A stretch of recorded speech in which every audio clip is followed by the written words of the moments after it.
Hey guys, welcome back to the channel. This is story about what if Naruto becomes overpowered in Highschool DxD Part 1. Before I start, please do support for more amazing content and comments for Part 2. Do consider to subscribe my channel and share my video to your friends and check out the description as well. Let's start the video. The underworld, to most humans, would be described as a terrifying place where the vilest creatures reside in. And in some cases that would be true, for there were many dangerous and evil creatures lurking around. However, to the residents of the underworld it was their home, and just like any place, human world include, it had its good and bad. But for two underworld residents in particular, this was an extra special day, a day that would mark the beginning of a new chapter in their life. Gah! It hurts, Tabane. A woman with long red hair shouted with her eyes shut tightly and her beautiful face contorted in pain. Standing by her side was a handsome man with cropped blonde hair and lightly tanned skin. His blue eyes looked over his wife worriedly as he held her hand, hoping to offer her any form of comfort. "I know it hurts, Kushina, but you can pull through it," the man said soothingly, but when he saw his wife open her eyes he had to hold back a shiver of fear. Two pools of violet were glaring at him, and it took all of his self-control and pride as a man to deny the frightened whimper that begged to escape from his lips. "That's all you can say? You can pull though it? You knock me up and you can't even do a decent job comforting me? Damn it, why the hell did I marry you in the first place?" The woman, now known as Kushina, shouted in a mix of pain and self-pity. Her husband hung his head down low at her harsh words as a rain cloud of depression hovered over him. If it wasn't for her vice-like grip on his hand, he would have gone searching for a nice quiet corner to sulk in. Now dear, that's just the pain talking. I know you don't mean THACK. He was interrupted as Kushina increased the pressure on his hand up to the point where they heard bones snapping. "Don't go telling me what I mean, and don't mean, you bastard. I don't care if you are one of the four Satans, Ajuka. I will beat your ass to the ground if I have to," Kushina shouted before releasing a moan of pain. This time Ajuka released his whimper of pain. Man, pride be damned. He didn't care that he was one of the strongest devils, or beings, in world. His wife was scary as hell when she was angry, so he made sure to stay on her good side, but it seemed like today it was pointless to try, but he didn't care. Ajuka may have been on the receiving end of Kushina's sharp tongue, but he would bear it because once it was over the end results would be more than worth it. "Kushina-sama, you are almost done. Just one final push," the doctor instructed, and Kushina gave him a tired nod. "Oh, Okayoni, final push," the redhead muttered as she braced herself. 1 to 3 gh. Ajuka winced not only from his crushed hand but from the sound of her pained screams. But soon the screams were replaced with ragged breaths, and she relaxed her grip on his hand. Ajuka was about to ask if she was okay, but that's when it happened. A sudden cry filled the room and he froze. His eyes widened as his body stiffened. Ever so slowly he looked over his shoulder and found the source of the noise. "Beelzebub-sama, I present to you your son," the doctor said with a smile as he walked towards the Satan carrying a small bundle wrapped in a blue blanket. Ajuka nodded slowly, still silent, as he raised his arms to accept the baby. He slowly moved the blanket so he could get a better look, and if he wasn't mute before he would have been struck speechless. To him his son was nothing less than perfection. He could make out a few tufts of blonde hair like his own, and judging by the way he kept squirming he could tell his son would be a regular ball of energy. "Ajuka-kun, stop hogging and let me see him," Kushina said groggily, but she was smiling as she watched her husband interact with their son. That seemed to have snapped the Satan out of his daze. Turning towards his wife he carefully handed her their son before muttering a soft sorry. "It's fine," came Kushina's soft reply as she gently held her son. "Oh, look at him. Just a few minutes old, and I can tell that he's going to grow up to be as handsome as his father." Ajuka smiled as he watched his hold the baby, eyes full of love. The sight of his wife and son was defiantly the most beautiful thing he has ever seen. And that's when it finally hit him. His wife and son. His son. He was a father. Oh sure, he knew months ahead that he would be a father, but this was different. Yes, when he first learned his wife was pregnant he imagined what it would be like to be a father, but to actually watch as his son rested in his mother's arms, to actually hear the cries and other noises he made, to actually hold his child in his arms. It was like nothing he's ever imagined. Unknowingly tears began to form in his eyes. He was called many things in his life. Beelzebub, Satan Blue, genius of the underworld, super devil, a war hero, and now he could add father to the list. In his opinion the last title was by far the best. "Are you alright, Ajuka-kun?" Kushina asked, turning her gaze away from her son towards her silent husband. "I'm fine." Ajuka muttered softly as he took another look at his newborn son, and a radiant smile spread on his face. In fact, I'm better than fine. I'm a father. Kushina couldn't help but chuckle at the odd tone her husband spoke as he said that last sentence. He's beautiful, isn't he? She didn't receive a vocal answer, but she saw him nod. So what are we going to name him? Ajuka asked. Kushina hummed a bit before her eyes lit up. I know! How about Naruto? Ajuka turned to his wife with a raised brow. Kushina, I know you love ramen, but are you seriously going to name our son after a ramen topping? Baka, that's not what I meant. It also means maelstrom. Kushina huffed, rolling her eyes in annoyance. Ajuka was quiet as he thought about it before his lips twitched into a smile. Maelstrom, huh? Yes, that works, a strong name for a strong boy. See? I told you. Naruto Astaroth. She said, testing out their son's full name. As if knowing they were talking about him, the baby, now known as Naruto, opened his eyes to reveal two pools of blue reminiscent of his father's. Naruto scanned the room, but when his eyes landed on his parents, he broke into a fit of giggles as he clapped his hands. Guess he likes it, Ajuka said, listening to his son's laughter before the sound of knocking brought his attention towards the door. The door opened and a young man with long red hair peeked in. Hope we're not interrupting. Come on in, Sirzex, Ajuka said as his childhood friends and fellow Satan entered the room, followed by a silver-haired woman wearing a maid outfit. The woman's stoic face softened as she watched baby Naruto laughing gleefully as Kushina waved her fingers in front of him. Allow me to introduce my son, Naruto Astaroth. Your son is beautiful. Congratulations, Beelzebub-sama, Kushina-sama, the woman said, causing Kushina to pout. Mao, I told you before, Grafia-chan. There's no need for the sama. I thought we were friends. Kushina whined. Be that as it may, it would still be improper to address you without the proper respect, Grafia explained. It's no use, Kushina-chan. Grafia-chan is always so stiff and stuffy that I've stopped trying to get her to lighten up, Sirzex said with a smile before yelping in pain as Grafia pinched his cheek and pulled it. So I am stiff and stuffy because I have manners? Not all of us can be as childish and irresponsible as you, she said stoically. Oh, that hurts, Sirzex whined as he freed himself from his wife's hold. Then you should learn to think before you speak, the silver-haired woman said unapologetically. Ajuka rolled his eyes at the familiar scene but smiled a bit as he heard his son's laughter. It appeared that Naruto enjoyed the antics of Lucifer and his queen. So you like watching Grafia disciplining Sirzex, huh? He asked, waving a finger in front of Naruto, only for the baby to grab it in his own tiny grip. Well, get used to it because it happens often. If you two are done, Kushina said, gaining their attention. Ajuka-kun and I wanted to ask you something. What is it? Sirzex asked curiously as he watched his best friends reach for his son. Do you need anything, Kushina-sama? Grafia asked, more than willing to help her exhausted friend, who shook her head. Kushina-chan and I talked about it, and we wanted to ask if you would be Naruto's godparents, Ajuka said, shocking the couple. Even Grafia couldn't hide her surprise. What? You want us to be his godparents? Sirzex asked before a silly grin grew on his face. Did you hear that, Grafia-chan? I'm a godfather. You're always saying how irresponsible I am, but our closest friends have entrusted me with being their first child's godfather. Actually, we wanted Grafia to be the godmother, but since you two are married, we figured we might as well have just named you godfather. We trust that she will be able to rein in whatever bad habits you might try and pass on to him, Ajuka explained, offhandedly smirking a bit when he saw Sirzex drop to his knees in depression. Does everyone think so lowly of me? The red-headed Satan muttered to himself. Grafia rolled her eyes at her husband's immaturity but couldn't help but feel touched that she was chosen as Naruto's godmother. She made a mental vow that she would be the best godmother for this child.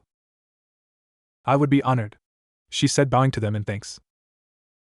Ajuka nodded in thanks before gazing back at his son, who seemed to have exerted all his energy. His chest filled with warmth as his son slowly closed his eyes and snuggled into his father's chest, basking in the warmth he provided. Ajuka adjusted his arms to help Naruto get more comfortable as he spoke in a soft, quiet voice so only his son could hear. My son, you have just been born, but I can already tell you will accomplish many things, and I know you will one day surpass me. Kushina Astaroth was walking down one of the many halls of her home with a smile on her face, greeting the servants that passed by. During her walk, her gaze fell upon a family portrait, and her smile grew even brighter as her eyes adopted a softer look. She paused in her steps as she took a moment to study the picture that the family took a few weeks ago. The picture was rather simple, but to her it was perfection. On the left was herself. Her vibrant red hair was tied into an elegant bun, and she wore a beautiful red gown that matched her hair perfectly. Standing by her side was her husband Ajuka. Usually the Satan hated wearing formal clothes, much like herself, but she forced him into something nicer for the occasion. He wore a simple black suit with a sapphire blue shirt and black tie. Standing in front of them was their 8-year-old son grinning at the camera. He wore a red dress shirt and black dress pants. Each parent had a hand resting on a shoulder of their son as they smiled at the camera. Kushina couldn't help but release a loving sigh as she continued on her way. As she and her husband predicted, Naruto was a regular ball of energy, and while there were times when she felt like pulling her hair out, she couldn't deny that the last 8 years were some of the happiest years of her life, and she would be forever grateful to Ajuka for not only loving her but also for her wonderful son. Growing up, it was her greatest dream to have a family of her own, especially after what happened during the civil war between the descendants of the 4 great Satans who wanted to continue the war between devils, angels and fallen angels, and the anti-Satan faction who wanted to make peace and end all the violence. Kushina was originally from the house of Uzumaki. Her family was wiped out during the civil war. Heartbroken, she decided to join the war and fight against the old Satan faction who was responsible for her family's destruction. It was there that she met the 4 main figures of the opposing side: Surzex Gremory, Seraphal Citri, Falbium Glaciolabelas, and Ajuka Astaroth. A group of devils that would be known as the future Satans. During the time she was placed under the command of Ajuka, and she had to say that she was impressed at what she saw. He was a genius on and off the battlefield. Out of group of 4, she was glad that she was placed under the command of Ajuka because it gave them the chance to interact with each other, and as they got to know each other, she soon found herself falling in love. Of course, she never said anything because she knew the most important thing at the time was ending the war, so she kept her feelings at bay. And then came the day the war ended and they won.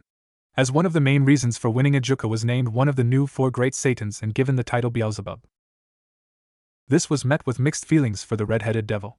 On one hand, she was glad the war ended, and she was very happy that Ajuka received such an honor, but on the other hand, she couldn't help the feeling of depression that swelled up in her chest. Now that the war ended, everyone would move on and live their life, and Ajuka would have new responsibilities as a Satan, which meant that she would probably never see him again.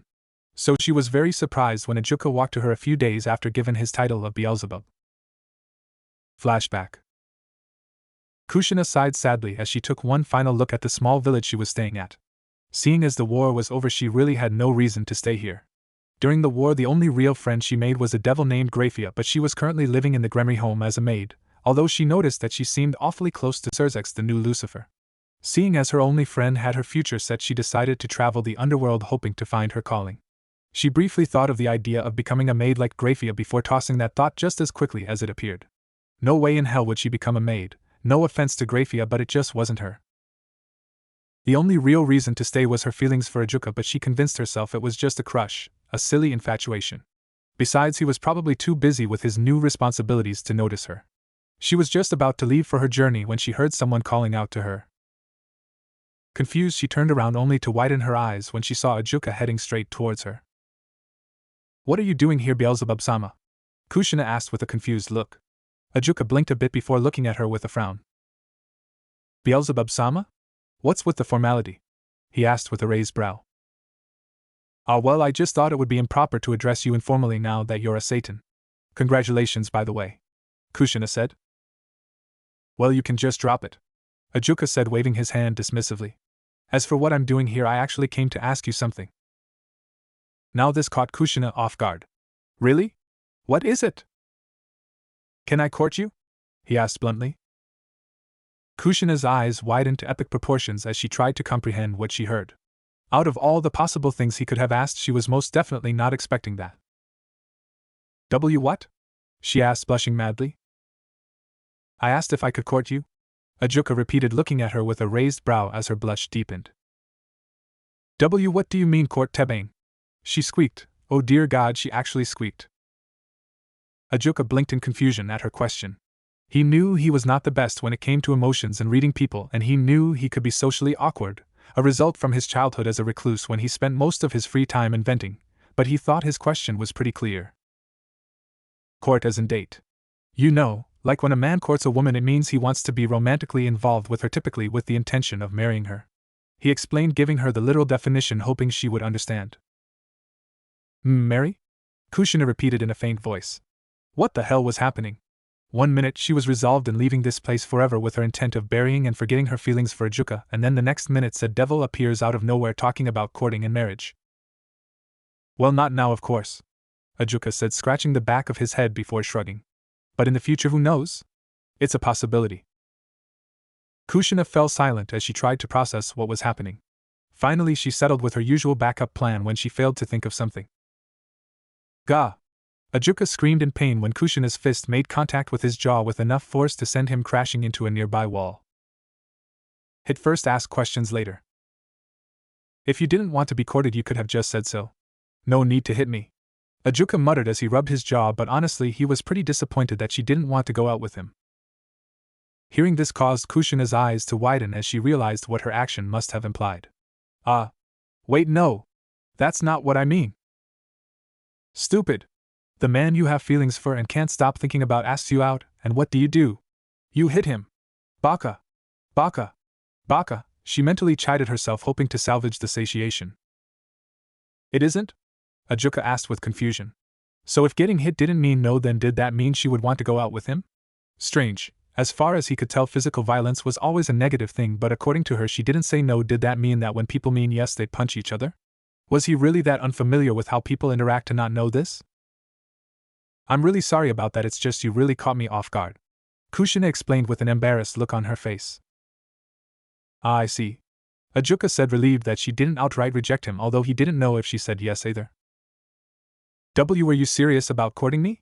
She asked shyly. On the battlefield she was a brave and fierce warrior, but when it came to matters of the heart she had no idea how to act. Yes, I was. I remember the times we shared during the war when you were under my command and I really like you. I would have asked you out sooner, but seeing as I was your superior officer, and it was a time of war, I thought it would be improper. Then came the ceremony naming the new Satans and repairing all the damages done by the war. I just didn't have time to find you, Ajuka answered. I see. Kushina said, smiling a little. So he liked her as long as she liked him? That was nice to know. But if he wanted to date me, why mention all the talk about courting and marriage? That was the part that really confused me. Really? Oh, sorry about that. Before asking you out I did some research and I learned most women were not fond of one-night stands and uncommitted relationships, so I thought I would make my intentions as clear as possible. Also, I thought the purpose of dating was finding a suitable mate to spend your life with. I was unaware that I researched outdated information, he explained. Maybe I should have asked Sirzex for advice, he thought before shaking his head. Hell no, chances are he would have given me some stupid advice that would make the situation much worse. No, not outdated, it just sounded like you were taking things too fast, Tebane. I mean, we haven't even gone out on one date yet, and you're already talking about marriage, Kushina explained, smiling a bit now that she understood what was happening. Who knew the great Beelzebub was so socially awkward? You never would have been able to tell after seeing his mysterious and commanding aura he emitted during battle. I see. Again, I apologize for startling you. I didn't, he started before pausing as he thought about her words. Wait a minute, gone out on a date yet? Does that mean we're going on a date in the future? Kushina squirmed a bit before offering a shy smile. I really like you too, and I would love to go out with you. Her smile grew when she saw Ajuka's face break out into a wide grin. Really? He asked excitingly, his grin widening more, if possible, when he saw her nod. Yes. Kushina giggled as the usual calm, cool and collected Satan pumped his fist in the air. And thus began the courtship between Kushina Uzumaki and Ajuka Beelzebub. End of flashback. Kushina couldn't help but chuckle with a nostalgic smile as she went down memory lane.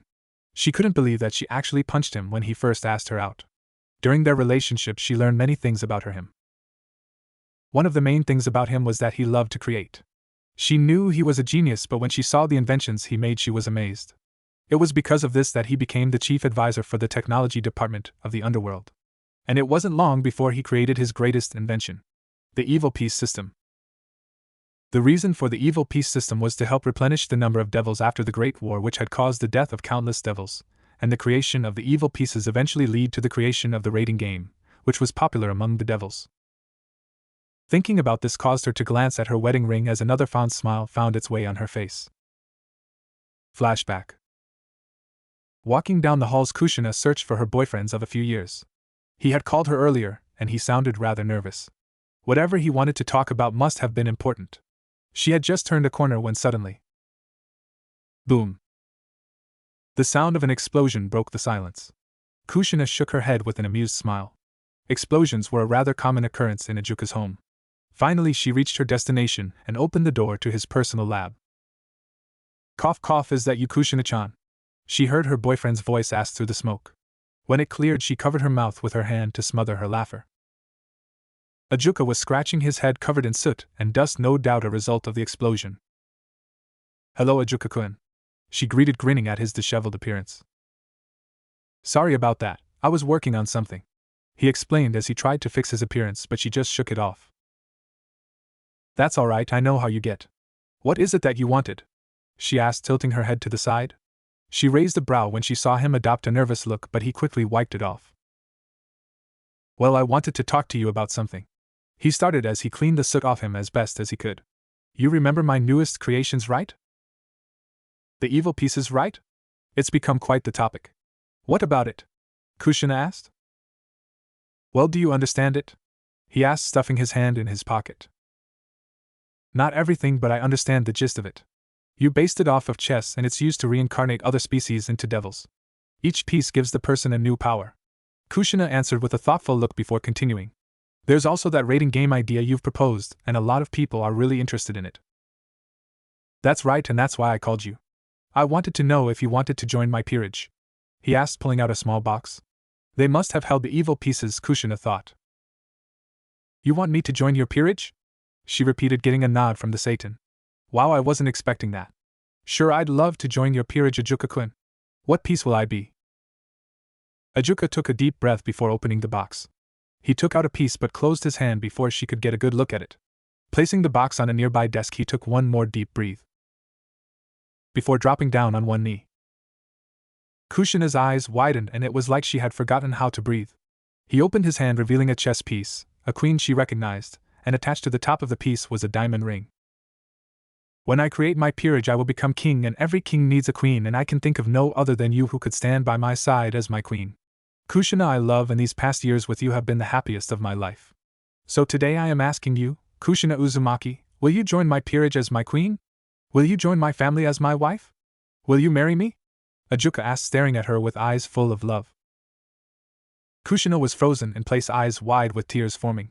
With her heart beating at an accelerated rate, she dropped to her knees and looked him in the eyes and nodded. Yes, yes, and yes. She answered each question quietly. Smiling, Ajuka detached the ring from the evil piece before grabbing Kushina's left hand and placed it on her ring finger. Then he opened her hand and placed the queen piece in it before closing it gently. Unable to stop herself, Kushina lunged at Ajuka and wrapped her arms around his neck before kissing him. End of flashback. It was on that day she became the first queen. Soon after that, the evil pieces were passed on to different high-class devils in order to create their own peerages. Boom. And there goes the trip down memory lane, she muttered to herself as she turned the corner. She reached a familiar door and opened it. What happened this time? She asked, entering her husband's lab, which was filled with smoke from the explosion. Cough cough, sorry about that, Kushina-chan. Seems I've made a miscalculation, Ajuka said as he waved his hand in order to shift the smoke away. Cough cough, sorry Ka-chan. An 8-year-old Naruto apologized, trying hard to not inhale any smoke. After all these years, I'm used to you trying to blow yourself up, Ajuka-kun. Kushina sighed. I'm not trying to blow myself up, Ajuka shouted indignantly, but Kushina simply ignored him. But are you sure it's safe for Naruto-chan to be in here? She asked with a frown. Don't worry, Kushina-chan, Naruto's perfectly safe here, Ajuka said confidently. Unfortunately, it was at that moment that a chunk of the ceiling fell down and landed right on Naruto's head. Ow! Naruto yelped as he clutched his head. Safe, huh? Kushina flatly as she looked at her husband with a deadpan expression. Oops, you mean mostly safe? Ajuka offered with an awkward smile. I told you he was too young to be in here, Kushina said, crossing her arms. Come on, Ka-chan. I like watching Tuchan working. Naruto whined, hoping his mother would let him stay. Ever since he could remember, he was fascinated by all the things his father created, and he wanted to learn how to invent things too. I know, sweetie, but still, Kushina trailed off. While she found it adorable that her son wanted to follow his father's footsteps as an inventor, she still felt he was too young to be around all these dangerous equipment. Especially when they exploded. Relax, Kushina-chan, I promise I'll be extra careful. Ajuka reassured. Boom. Extra careful? Kushina asked plainly as she gazed at some strange machine in the corner of the room that just exploded. It was much smaller compared to the other explosions, but still. Starting now? Ajuka tried sheepishly. It doesn't matter. We have to leave. Don't you remember that we have somewhere to be? Kushina asked. We do? Ajuka blinked in confusion. Yes. Kushina asked with a tick mark. I just told you this morning. We are heading to the Gremory house. Oh right. Ajuka said, remembering this before deflating. Do we have to go? I really don't think I can handle Surzek's childish antics today. Hush now, we're going and that's final. Kushina said. Besides, it's been ages since I've gotten to speak with Grafia-chan. I thought Surzek was your best friend. Why are you acting like being with him is an annoying chore? Because sometimes it is. Ajuka deadpanned. Don't get him wrong, he cared deeply for his friend, but sometimes Surzek could be too Surzek. That was really the only way he could describe it. Sometimes he wondered how Grafia had stayed married to him after so many years. Wait a minute, Surzek? As in Surzek's Lucifer? Naruto questioned. He had heard stories about the Crimson Satan, but he never met him in person, or at least he doesn't remember meeting him before. That's right, Naruto-chan. One of the Satans and your godfather. Kushina answered. Now get cleaned up and get dressed. Okay, Ka-chan. Naruto said as he ran to his room to get ready. Good, while he's away we can get ready. Kushina said, heading out the door. Boom. Only to have her eye twitch dangerously as her hair blew in the air from the force of the explosion. Damn it, Ajuka, I told you to stop playing with your toys and get ready, she shouted, turning to glare at her husband. They're not toys, the Satan retorted. Don't care.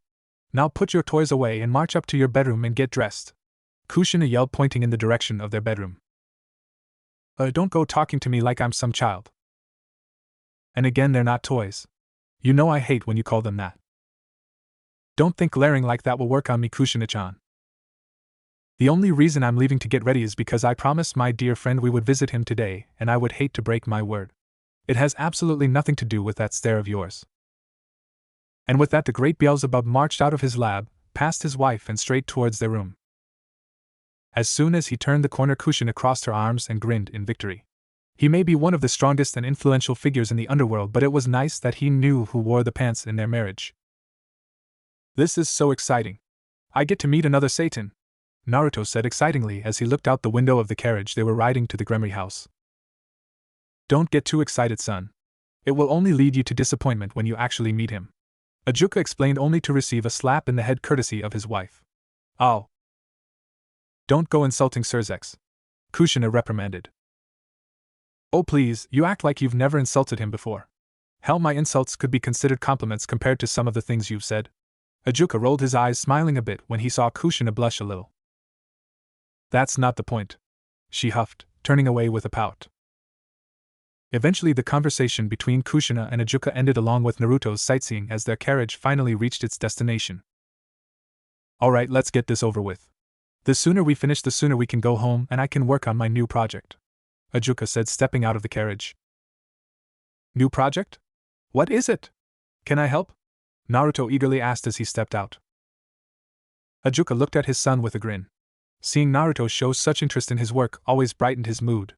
He was about to say yes when they both ended up on the receiving end of Kushina's fists.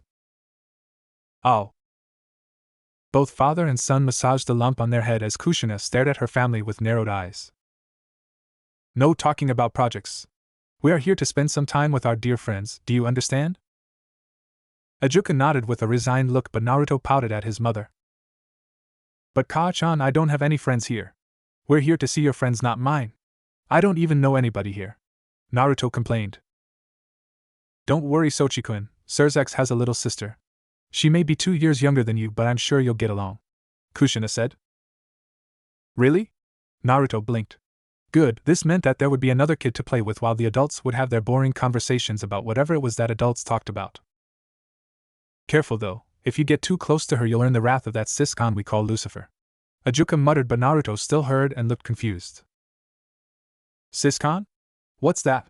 He asked, only for his mother to rub his head. Don't worry about it, Sochi-kun, it's nothing. she said with a sweet smile before glaring at Ajuka. She told him time and time again to watch what he said around her sweet, innocent baby. However, their family moment was interrupted by a loud shout. Ajuka kun! The family turned towards the voice only to see a large dust cloud heading straight towards them. Oh, for the love of ACK! Was all Ajuka could say before he was tackled and engulfed by the smoke cloud. As the dust cleared, Naruto could see his father trying to break free from a man with shoulder-length red hair who was hugging him. Damn it, Surzex! Let go of me right now! Ajuka shouted, trying to break free from the redhead's hold. But it's been so long since we've seen each other. Aren't you glad to see me? Surzex asked, refusing to release his hold. Ajuka continued to struggle before turning to glare at Kushina, who wasn't even trying to hide her laughter. Damn it, Kushina! This is why I didn't want to come in the first place. What? Our first meeting in who knows how long, and you tried to get out of it. So cruel, Ajuka-kun. Surzex whined with comical tears, and Ajuka winced, positive that a few of his ribs broke as his grip tightened. Kushina continued to snicker at the scene while Naruto was plain confused. He had no idea who this man hugging his father was, but if he heard his dad correctly, then his name was Surzex, and the only Surzex he's ever heard of was Surzex Lucifer, and there was no way this strange man could be a Satan like his father. Right. Now who do we have here? He heard someone ask. Turning towards the new voice, he saw a middle-aged-looking man with long crimson hair and bluish-green eyes. Standing by his side was a young woman with shoulder-length brown hair. Lord and Lady Gremory, how nice it is to see you again. Kushina greeted the head of the Gremory family. How nice to see you too, Kushina, but I don't think we've met this young man before. Lord Gremory said, pointing towards Naruto. Honey, go ahead and introduce yourself. Kushina said, gently pushing Naruto towards them. Hi. My name is Naruto Astaroth, nice to meet ya. Naruto greeted with a smile. Oh my, what a handsome young man. I bet your son Will is going to be quite popular with the ladies when he grows up, Kushina. Lady Gremory stated with a smile. Kushina was about to say something when a loud voice interrupted them. Naru-chan. Before the other devils could blink, Surzex appeared in a red blur and scooped Naruto up in his arms with a silly grin. Mao, it's been so long since I've seen you. I know I'm your godfather, but if you want to call me big brother, it's okay. With Surzex, let go of my son before you mentally scar him. A disgruntled Ajuka grunted as he walked towards the group. Ah, don't be such a grouch, Ajuka-kun. Surzex pouted before feeling pain on his cheek. He only had to think for a second before realizing what was happening. Oh. It hurts, Grafia. Well, if you behaved and acted like the mature, responsible Satan you are supposed to be, then I wouldn't have to do this, came his wife's monotone answer.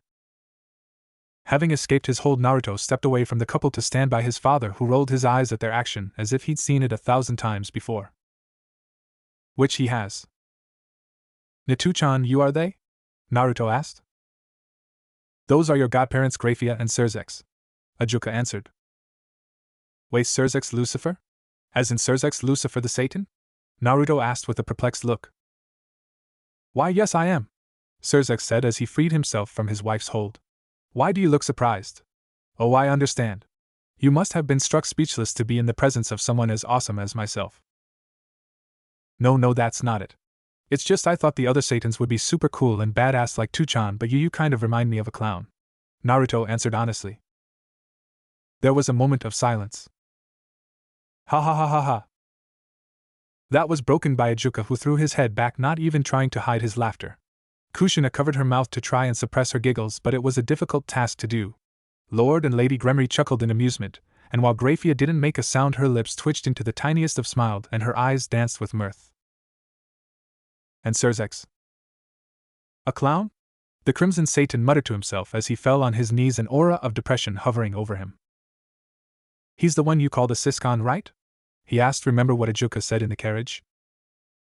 I thought we were best friends, Ajuka-kun. How could you tell your son such lies about me?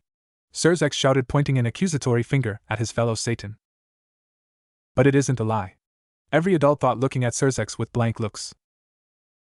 Sighing at her husband's embarrassing and usual behavior, Grafia bowed to the Astaroth family. I apologize on behalf of my husband's behavior. It's okay, Grafia. We are more than used to how he acts, no matter how sad that may be, Ajuka said, muttering the last bit before looking at Naruto. Naruto, say hello to you, godmother. Hi, nice to meet you, Naruto greeted with a grin. It is nice to see you again, Naruto-sama. You have grown a lot since I last saw you, Grafia commented. Naruto-sama? Why did you ask Sama to my name? Naruto asked in confusion.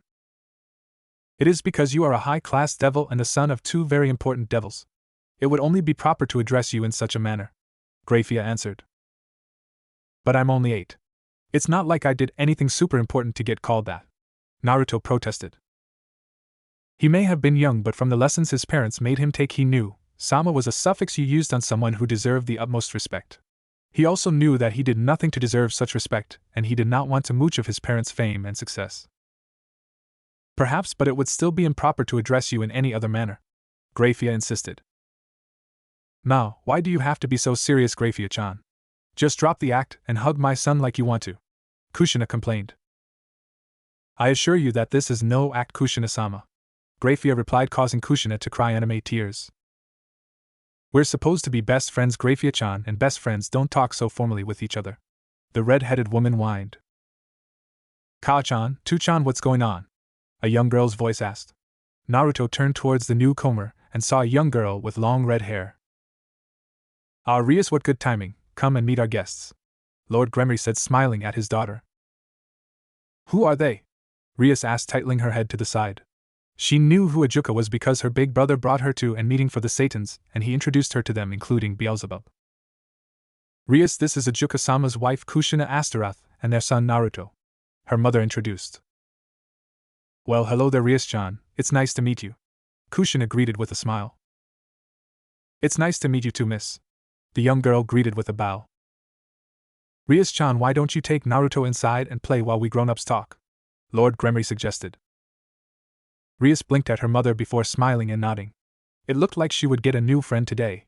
Walking over to the older blonde, she grabbed his hand and began to pull him inside. Okay. Let's go, Naruto. I have a bunch of toys we can play with in my room, she cried excitingly. The only time she got to play with another kid was when her friend Sona visited, and while she enjoyed spending time with the Citri heir, sometimes she could be a bit too serious. Naruto looked at her and then at his mother, silently asking for the go-ahead. Seeing this, Kushina smiled. It's okay, Naruto-chan. We grown-ups are just going to take for a bit, so go have fun with your new friend, Kushina said, causing the blonde to smile. Okay, see you later, Ka-chan, he said before he and Rias ran off to have some fun. Wait, was that Rias-tan? Come back, Rias-tan! Surzex shouted after just noticing his sister's sudden appearance, and exit only to get hit in the head by his wife. Behave, was all she said as Surzex laid on the ground nursing the lump on his head.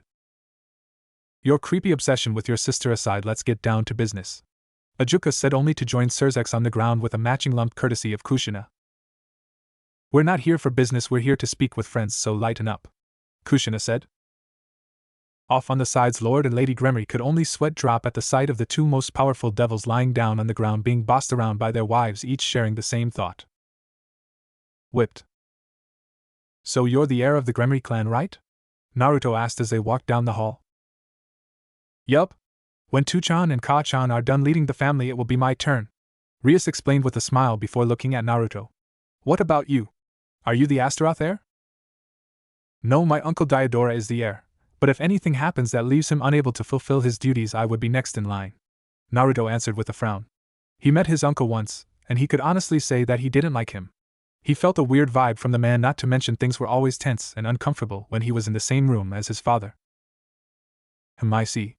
Anyway, here we are, Rias exclaimed as she opened the door to her room. Naruto gazed at the room and he surprised at what he saw. The walls of her room were covered with different anime posters, plushies of different characters were scattered throughout the room, and he even saw piles of CDs and DVDs. So what do you think? Rias asked, seeing her new friend's surprised look. Otaku was the only thing that passed his lips. Hearing this caused Rias' shoulders to slump, and it looked like she would cry at any moment as she spoke in a small voice. I'm sorry. Why are you sorry? Naruto asked in confusion. You're probably not into this stuff, but I was so excited about making a new friend I didn't think. You probably think I'm a weirdo, she muttered. Not really, Naruto answered right away, gaining her attention. My room's kind of the same, but instead of anime stuff it's filled with blueprints, drawings and different models. Really? Yeah, my dad's like the best inventor ever and I want to be just as good as him, but he says I'm too young to work with tools by myself, so he buys me models to make instead. And the drawing and blueprints are things I want to try and build when I get older. Naruto answered. So you don't think I'm a weirdo? She asked hopefully. Maybe her anime obsession didn't scare him off, after all. Nope, to tell you the truth, I've never watched an anime before, so I can't really judge. The blonde shrugged. What? Only to take a step back at Rias' loud shout. Amaive never watched an anime before, he repeated unsurely. Rias looked at him in unmasked astonishment. She could tell Naruto was older than her, which meant that he's been alive longer than her. And in all that time he's never watched an anime? She would have to fix that. Come on. We can watch one now, she said as she dragged him towards the large TV and put a DVD into the player. Naruto sat down and looked somewhat interested. The anime she chose was something called Gundam, whatever that was. So she possesses the power of destruction? Ajuka asked, rubbing his chin thoughtfully. Yes, we were quite surprised when she first shown sides of it. Almost blew off Beowulf's head, Surzex said, chuckling a bit. Rias' power was too weak to cause any real damage to his pawn, but the look on Beowulf's face was priceless. What about Naruto? Right now he's got a good grasp on the basics, but it seems like he's focused on proving the saying like father like son, Kushina answered. What do you mean? Grafia asked curiously. Naruto's shown interests in my work. He's always in my lab watching me when I work on a project. Sometimes he helps, but most of the time he's watching and studying, Ajuka explained with a smile. Mao, if that keeps happening then he's going to become a boring recluse like you, Surzex complained, earning a dirty look from his friend. You might want to watch your back, Ajuka. Naruto might just sneak up on you and steal your place in the technology department from right under your nose, Lord Gremry teased. However, it was at that time that they were interrupted. Boom. Oh, you have got to be kidding, Kushina groaned in disbelief. What was that? Grafia asked urgently, thinking the house was under attack. Has someone broken in? Lord Gremry asked, standing up from his seat. This is your fault. He gets it from you, Kushina said, sending an accusing glare at Ajuka, who refused to look at her. What? The others asked, confused, wondering why they were so calm. Better go see what happened, Kushina muttered as she stood up and headed towards the sound of the explosion, her husband following her. The other adults still looked confused at Kushina's unconcerned attitude before following her. They reached the destination and the Gremry family tensed when they saw that it came from Rias' room. Kushina opened the door and waved her hand, trying to redirect the smoke from entering her lungs. Naruto, you have some explaining to do, Kushina said sternly with her hands on her hips. Cough cough, sorry Kaa-chan, I didn't mean for the TV to explode, Naruto tried to explain as the smoke cleared, revealing a pair of disheveled kids, a destroyed room and a television that was on fire. How? Kushina asked tiredly. Well, Rias-chan was showing me this anime called Gundam and I got to thinking, how cool would it be to have a giant robot, especially during a raiding game? She agreed with me, so we started looking for things to make a Gundam out. Oh, and the TV was the only thing we could think of. I think I crossed the wrong wires though because it blew up, Naruto explained, not looking into his mother's eyes. The adults were stunned, speechless at his answer. Ha ha. Or at least they were until Surzex fell on the ground laughing. He tried to make a Gundam out of a television, and it exploded. I don't think I've heard that one before, he said, gasping for air. I'm really sorry about that. Please don't be mad at Rias-chan, it was all my idea, Naruto said, hoping to shift any blame from his friend, but the young redhead shook her head. No, if Naruto-kun's in trouble then so am I. I agreed with his idea, so it's just as much my fault as his. Calm down.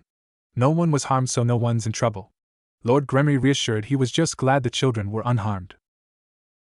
No, I think I'm still in trouble, Naruto thought, noticed the annoyed look in his mother's eyes. Well, it appears that we've caused enough damage. Besides, it's getting late, so we should probably head home, Ajuka said. What? But it feels like you just got here, Surzex complained, standing back on his feet. And I barely got to spend any time with Naruto. And for that I am very grateful, Ajuka said straightforwardly, causing Surzex's head to drop. Very well, it was a pleasure to see you again. Hopefully you'll be able to visit again soon, Lady Gremry said with a smile.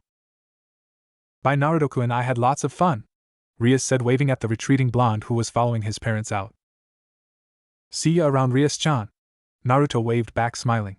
That smile was wiped off when he entered the carriage and met Kushina's angry glare. Grounded, was her only response. How long? Naruto asked, knowing there was no use in trying to get out of it.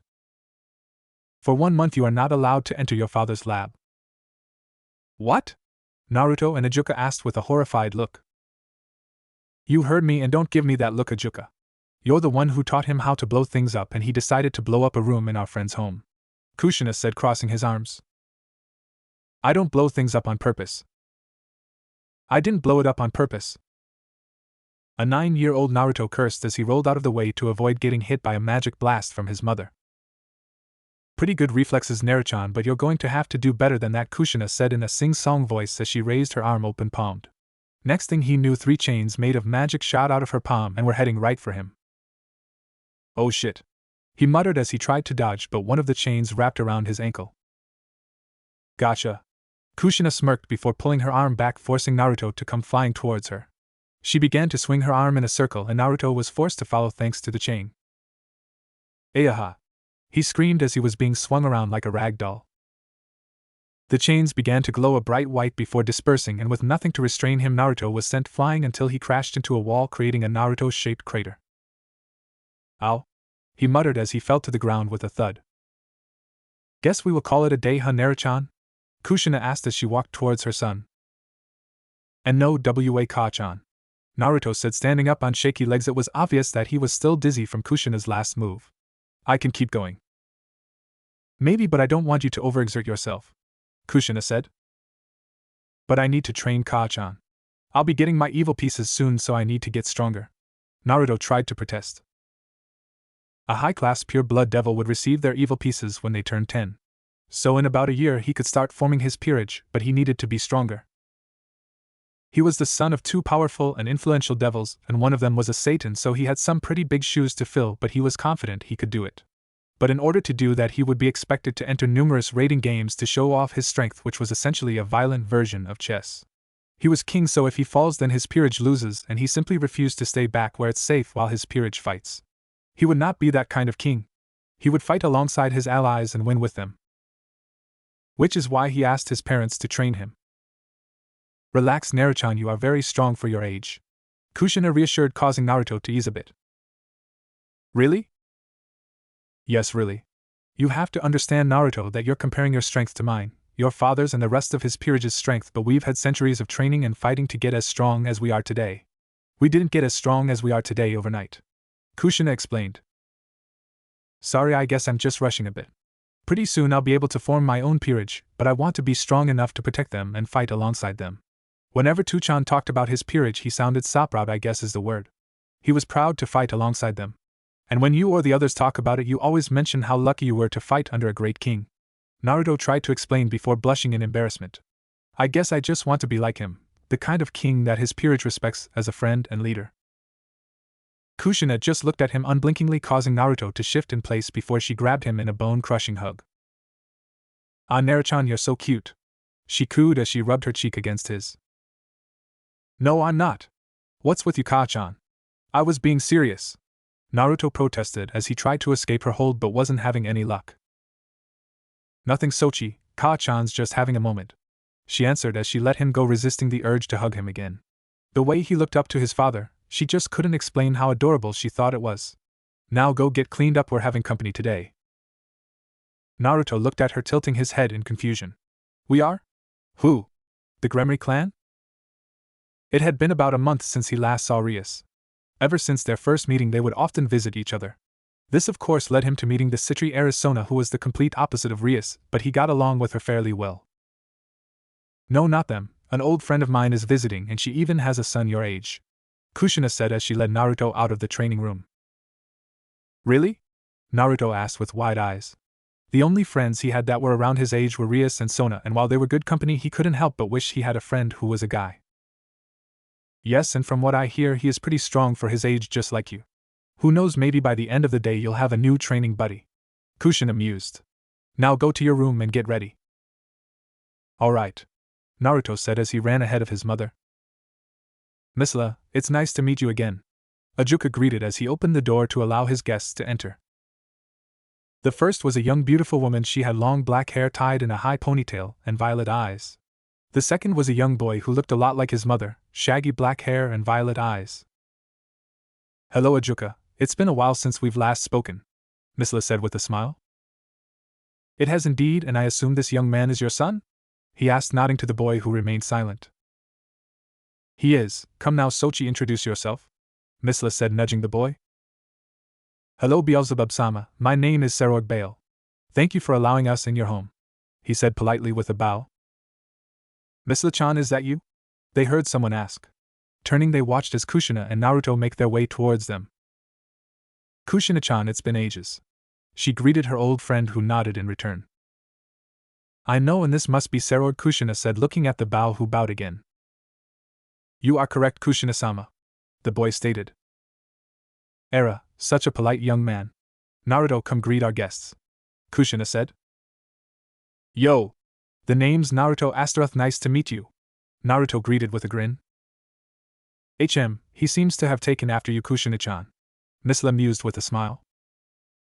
"Really? I haven't noticed. Honestly, I think he takes after Ajuka more than me," Kushina admitted. "Oh, that's right.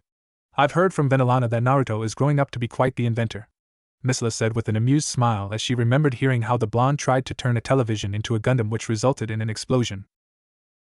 "Very true. Naruto-chan, why don't you show Serorg around the house?" Kushina suggested. "Sure. Come on, Serorg, I'll give you the grand tour," Naruto said. Serorg looked at him blankly for what seemed like hours before nodding. "Very well," he muttered as he followed Naruto out of the room, leaving the adults. "So how has it been?" Ajuka asked with a serious look. Misla looked at her friends before releasing a sigh. "Difficult, but we've managed." "I still can't believe the bastard did that," Kushina fumed with an angry scowl plastered on her face. The Bale clan was one of the more prominent clans in the underworld, and like most families, they had a branch of magic that was unique to members of their family. Theirs was known as the power of destruction. However, Serorg did not inherit it, and Lord Bale blamed Misla since she was not a Bale. When he learned that Rias inherited the power of destruction from her mother, who was a Bale, he was even more upset.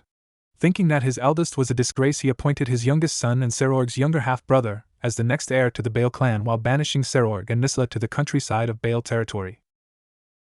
"It's been a few months since the incident, but I'm more concerned about Serorg," Misla said in a quiet voice that conveyed a mother's concern for her child.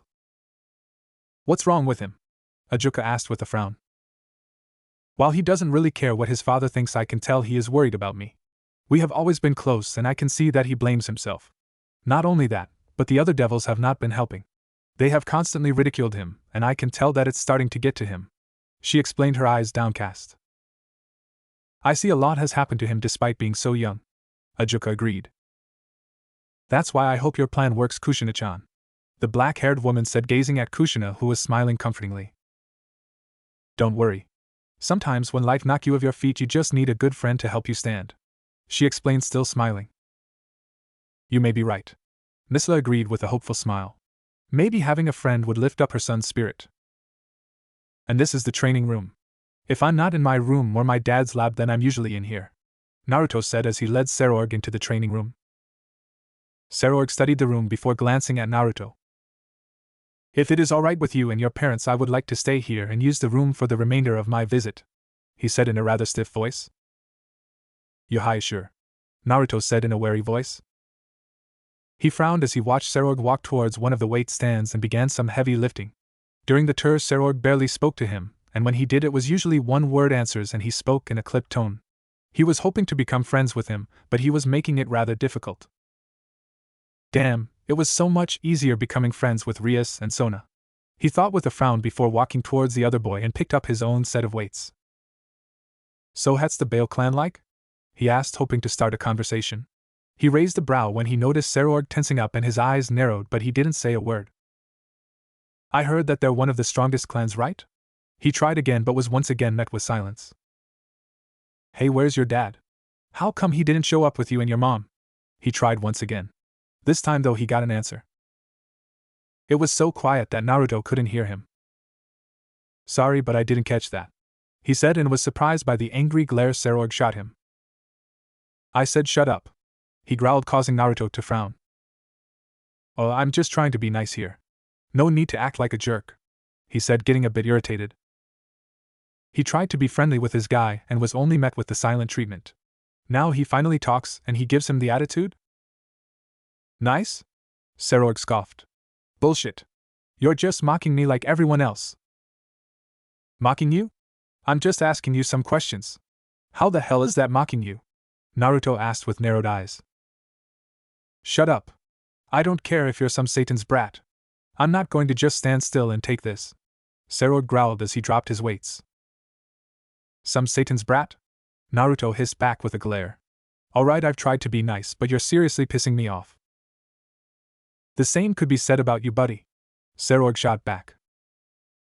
The two continued to glare at each other until some sort of invisible signal went off. Bam. Both boys' heads snapped back from the punch they received.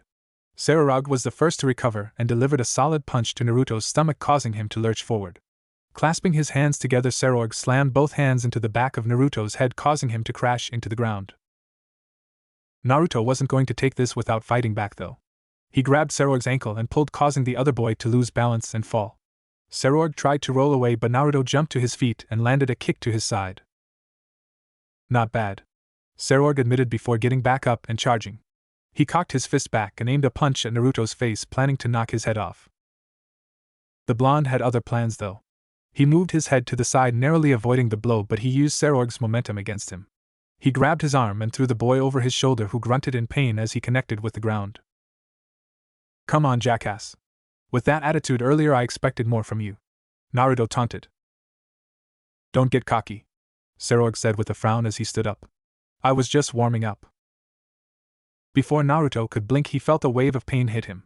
He looked down to see a fist lodged in his gut. Fast was the only thing Naruto could think of before the fist left, only to be replaced by a knee strike. And strong, he thought, before he was sent flying away before crashing into a nearby wall. He absently noticed it was right next to the crater he made when his mother threw him at the wall earlier. I have to say I'm disappointed. I expected more out of Beelzebub-sama's son, Serorg stated with his arm crossed. You've barely spoken to me, but whenever you do, you always address me as my father's son, Naruto growled as he stood up and got into a fighting stance. My name's Naruto, you ass, so you better start singing it. Are we here to talk or fight? Serorg said, getting into his own fighting stance. Nothing more was said as the two boys charged at each other. The room was filled with grunts and the sounds of impact as the two boys exchanged punches, kicks, and headbutts. Naruto winced after receiving a pretty hard uppercut and countered with a roundhouse kick. Serorg recoiled a bit but didn't move from his spot. He shot his arm out and grabbed the collar of Naruto's shirt before hitting him with a devastating headbutt. Gah! Naruto yelped before casting a spell. A small magic circle appeared in front of his hand before it was engulfed in fire. Take this, bitch! Naruto shouted as he hit Serorg's chin with a blazing open palm strike. Serorg staggered a bit, and Naruto took this opening as a chance to start his comeback. He first hit a roundhouse kick that was able to connect with Serorg's chest. The moment his foot hit the ground, he spun around to build some momentum and simultaneously hitting him with a right elbow to the chest and a left punch to the stomach. Arg! Serorg grunted in pain before digging his foot down and hitting Naruto with a straight left punch, but before Naruto was pushed back, he grabbed his shirt and followed with a right. Naruto spit out a glob of blood before grabbing a hold of Serorg's shirt in a similar hold as his. The two shared one more glare before they entered a punching contest with their free hand. Blow after blow. Punch after punch. Hit after hit. Soon their faces looked as if they were just giant bruises, but neither would give up. Both faces scrunched in annoyance as they simultaneously cocked their fists back. Just go down already! They both shouted, nailing the other with their fists. It seems that their endurance finally fell as they released their hold on the other and fell to the ground. Both were breathing heavily as they stared at the ceiling, too tired and hurt to even try and get up. Naruto had to admit that Serorg was very strong for his age. Physically, he was levels ahead of Naruto, and the only thing that let his continue on was a combination of his will to continue and his stubbornness on refusing to give up. Draw? Naruto asked tiredly. Draw. Serorg agreed. So mind telling me what I said that pissed you off? Naruto asked, neither bothered to get up. You were making fun of me and my situation, Serorg answered, causing Naruto to frown. How was I insulting you? When my mother told me a boy my age would be coming over, I was hoping I could be friends with him since I don't have many friends my age. But when I tried to talk to you, you barely said a word. I just asked a few questions to try and get to know you." Naruto explained, wondering how he offended him. "You mean you don't know?" Serorg asked after a moment of silence. "Know what?" Naruto asked, turning his head a bit to get a better look at the boy. "When you asked about the Bale clan and my father, it made me angry.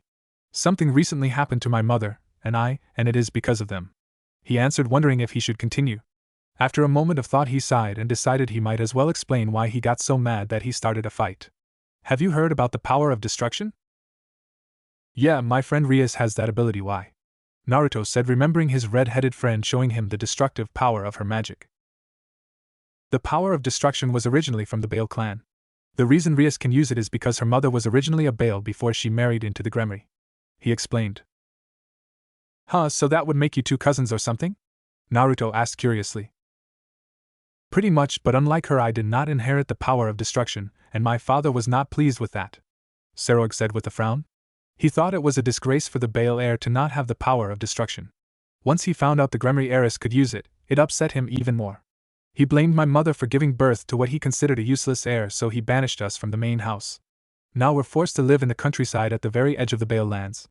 If being kicked out of our home wasn't bad enough, we also have to do with the constant insults and mistreatment from the other devils. When you kept asking about the Bale clan, I thought you were making fun of my situation." "I see. I'm sorry about asking about such a sensitive topic," Naruto said after absorbing what he just heard. "It wasn't your fault you didn't know. I apologize for jumping to conclusions and letting my anger get the best of me," Serorg said.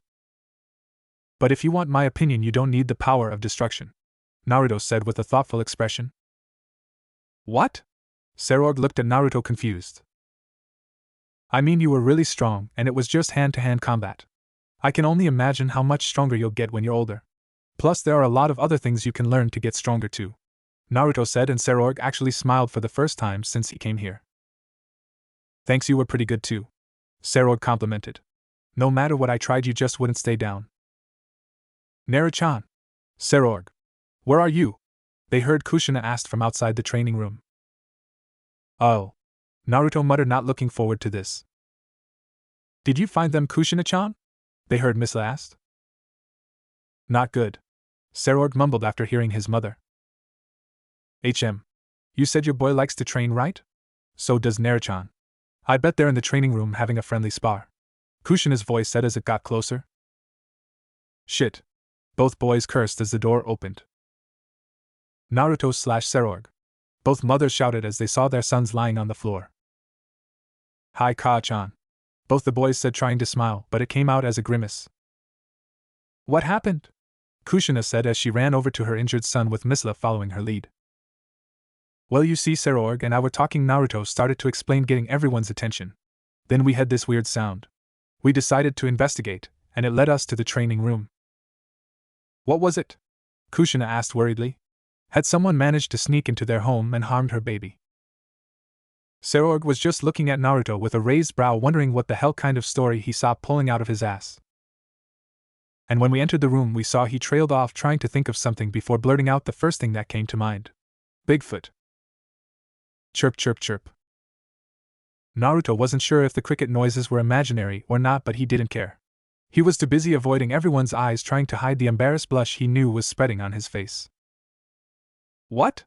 Kushina asked with an incredulous face. Naruto looked at Serorg for help, but the black-haired boy just looked at him blankly. It was obvious that he was not going to even try and help with his ridiculous excuse. "Yo, we saw Bigfoot working with the weights, and once it saw us, it freaked out and attacked us. It turns out Bigfoot is insanely strong because it took the both of us to take him down.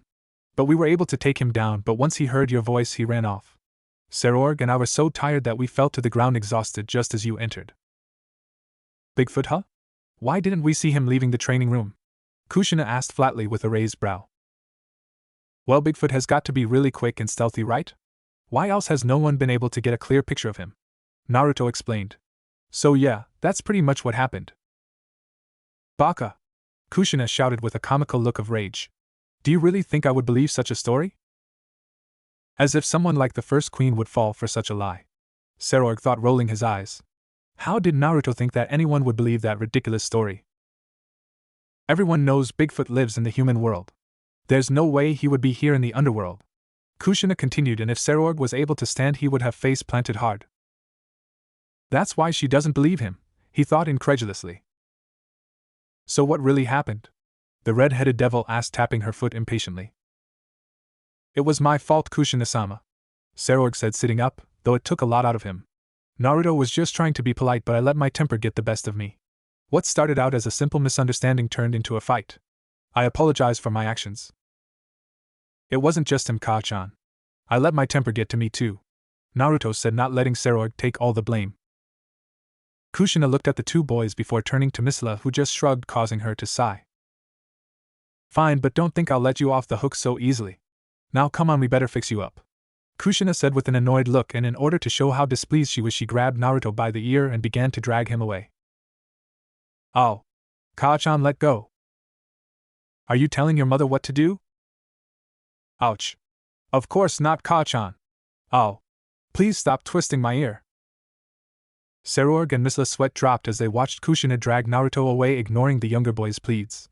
Shaking her head a bit, Misla looked at her son with a concerned expression. What about you, Sarorg? Are you okay? She asked, gaining her son's attention. He was about to answer but paused to think about it. Before, he was always tense and on guard because everyone around him usually had something derogatory to say to him, but today he met a boy his age that didn't seem to care about his problem. Hell, he didn't even know about before today. Not only that, but he was strong. Usually when he got into fights, it was against devils his age who never trained a day in their life, or older, more experienced devils who could take him down without much effort. Today was the first time he fought against someone who was on equal levels with him, and it was refreshing.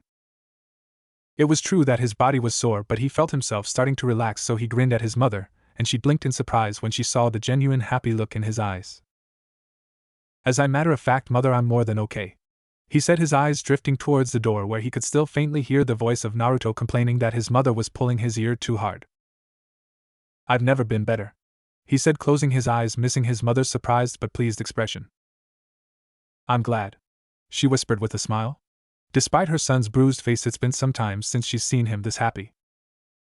Do you really have to go? Kushina asked as she and the rest of her family stood by their mansion gates. I'm afraid so, Misla said, smiling when Kushina pouted. No need to pout, dear. They have their own house to return to. Ajuka sighed, but Kushina crossed her arms and turned away with a huff. But they can just spend the night here. It's been so long since Misla and I got to spend some time together, who knows when we'll see each other again, she protested. I'm sure we'll be seeing each other soon, Kushina-chan, Misla promised, causing the redhead to sigh. Fine, it was nice meeting you, Sarorg, Kushina said, smiling at the boy who was standing by his mother silently. And it was nice to meet you, Kushina-sama. Thank you for letting us into your home, he thanked with a bow, but Kushina waved him off. Think nothing of it. In fact, you're both welcome here whenever you want. Isn't that right, Ajuka-kun? As long as they stay out of my lab, I really don't care, Ajuka said absent-mindedly, only to wince as his wife drove her elbow into his side. I'm sorry, Ajuka-kun, you're going to have to speak up. I didn't quite catch that, Kushina said with a sweet smile that didn't fool anyone standing there. Really? How rude of me. I said that our doors are always open to our dear friends, Ajuka said with a nervous smile. But he sent Naruto a quick glare when he heard the younger blonde snicker. Well, we better head on out, Misla said as she turned to leave. Sarorg followed suit but paused and looked over his shoulder. Naruto, he called out, gaining everyone's attention, including his mother's, who stopped walking to see what was going on. Yeah? Naruto asked, tilting his head in confusion. Sarorg just looked at him with a serious look before a grin broke free. You better up your training, because the next time we meet it won't end up in a draw like today, Sarorg announced, causing Naruto to blink before shooting the other boys a similar grin. You're absolutely right. Next time I'm going to kick your ass, Naruto declared, earning a snort from the other boy. Please, by the time of our next spar I'll be so strong I'll take you down in 5 seconds flat, Sarorg countered. That's some big talk for someone who could barely sit up a while ago. I was on my feet pretty fast, Naruto smirked. Only because your mother dragged you by your ear, Sarorg shot back. The adults watched in amusement as Sarorg and Naruto kept shooting back barbs at each other. Ajuka was particularly interested because it reminded him a lot on how he and Surzex acted when they were kids. It was on this day that a rivalry between two young devils with unlimited potential was formed. But more importantly, it was on this day that a friendship was made. A 12-year-old Serorg was walking down the halls of Beelzebub's mansion. It has been about 3 years since he first entered this home, and a lot has changed since then. For one thing, he was taller and more muscular. Ever since his first meeting with Naruto, the two of them formed a strong rivalry, and the both of them worked hard to try and outdo the other. While Serorg was stronger physically, Naruto had more talent with magic, and his ability to make unexpected plans on the spot was astounding. Not mention their greatest strength. They were both too damn stubborn to stay down, so more often than not their spars would end in a draw when they were both knocked unconscious. But it wasn't just his physical appearance that changed. It was the air around him too. Instead of walking around with a blank look, he was walking through the halls with a large grin on his face. Not only has he found a strong rival in the blonde, but he found a great friend. When the two of them weren't training, they could be seen just hanging around acting like the young boys they were. Also, things were looking better for both him and his mother. Just a few months ago, Serorg challenged his younger half-brother to a battle where the winner would become heir of the clan. Despite not inheriting the power of destruction, Serorg proved he was still strong after defeating his brother and earning back his birthright. Standing by his side was a young girl around the same age as Serorg. She had long blonde hair tied in a ponytail and green eyes. Her name was Keisha Abaddon, and she was Serorg's first, and so far only member of his peerage. The two met a few weeks ago, when Serorg decided to go for some private training. That was when he saw some devils picking on the blonde-haired girl. Apparently they were each from different families of the remaining 34 pillars. Not only that, but they were some of the more arrogant members, and they felt they needed to remind Keisha, an extra demon, who the superior ones were. Something they soon found out after Serorg introduced them to his fists. After thanking him to help her, the two of them got to talking, and after learning she was considered a failure to her family and was kicked out, Serorg felt he could relate and invited her to stay with him, and a few days later she became her queen. "You seem to be in high spirits, Serorg-sama," she commented, and it was true. From what she's seen, her king was a very positive person, but his mood seemed to have gone brighter when they entered the house. "I suppose so. It's been about a month or so since I've last seen Naruto," Serorg explained as if that was the answer. And it pretty much was. He was excited to see his friend. Not only that, but he could brag about being the first of the two find someone to join their peerage. "You speak fondly of this Naruto," Keisha observed curiously. "At first I wanted nothing to do with him, but I will admit that was when I was in the brooding stage of my life," he started, and Keisha nodded along. She had heard about her king's past, but she found it hard to believe that such a cheerful person was capable of brooding. "The two of us got in a fight. It ended in a draw. After the fight I felt so much better and I wanted a rematch. He was the first person my age that was able to fight back. Soon after we became rivals, and then we became friends." "I see. I will admit I am curious about meeting him," the blonde-haired girl admitted. "I'm sure you two will get along," Serorg said as they turned the corner when... Boom. "What was that?" Keisha asked urgently as she stood in front of her king protectively, her hands glowing with her demonic magic.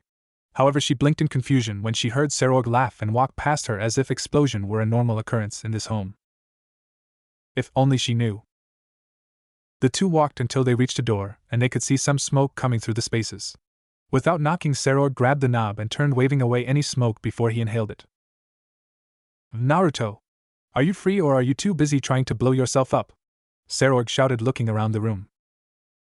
"Screw you, cough cough, I'm not trying to blow myself up," a voice shouted as the smoke cleared. Keisha looked at the disheveled blonde before him, covered in soot and oil. His blue eyes were looking at Serorg with annoyance as his hands ran through his sun-kissed blonde hair. "Shouldn't you be speaking to your elders with more respect?" Serorg asked with mock innocence, causing Naruto to scowl. "Innocence? You're only a few months older," he said. "Maybe, but that doesn't really change the fact that I'm 12 and you're 11, the black-haired boy countered. "Please, my birthday is in a couple of days, then we'll both be 12. Naruto scoffed. "Actually, you'll be 12 and I'll be 12 and a few months old," came Serorg's smooth reply. "Whatever, Gigi," Naruto mocked, rolling his eyes before noticing the other presence in his room. "Who's she?" "This is Keisha Abaddon, my queen," Serorg introduced. "Greetings, Astaroth-sama. It is an honor to meet you," Keisha said with a bow. When she looked back up, she saw Naruto gaping at them. "Is something the matter, Astaroth-sama?"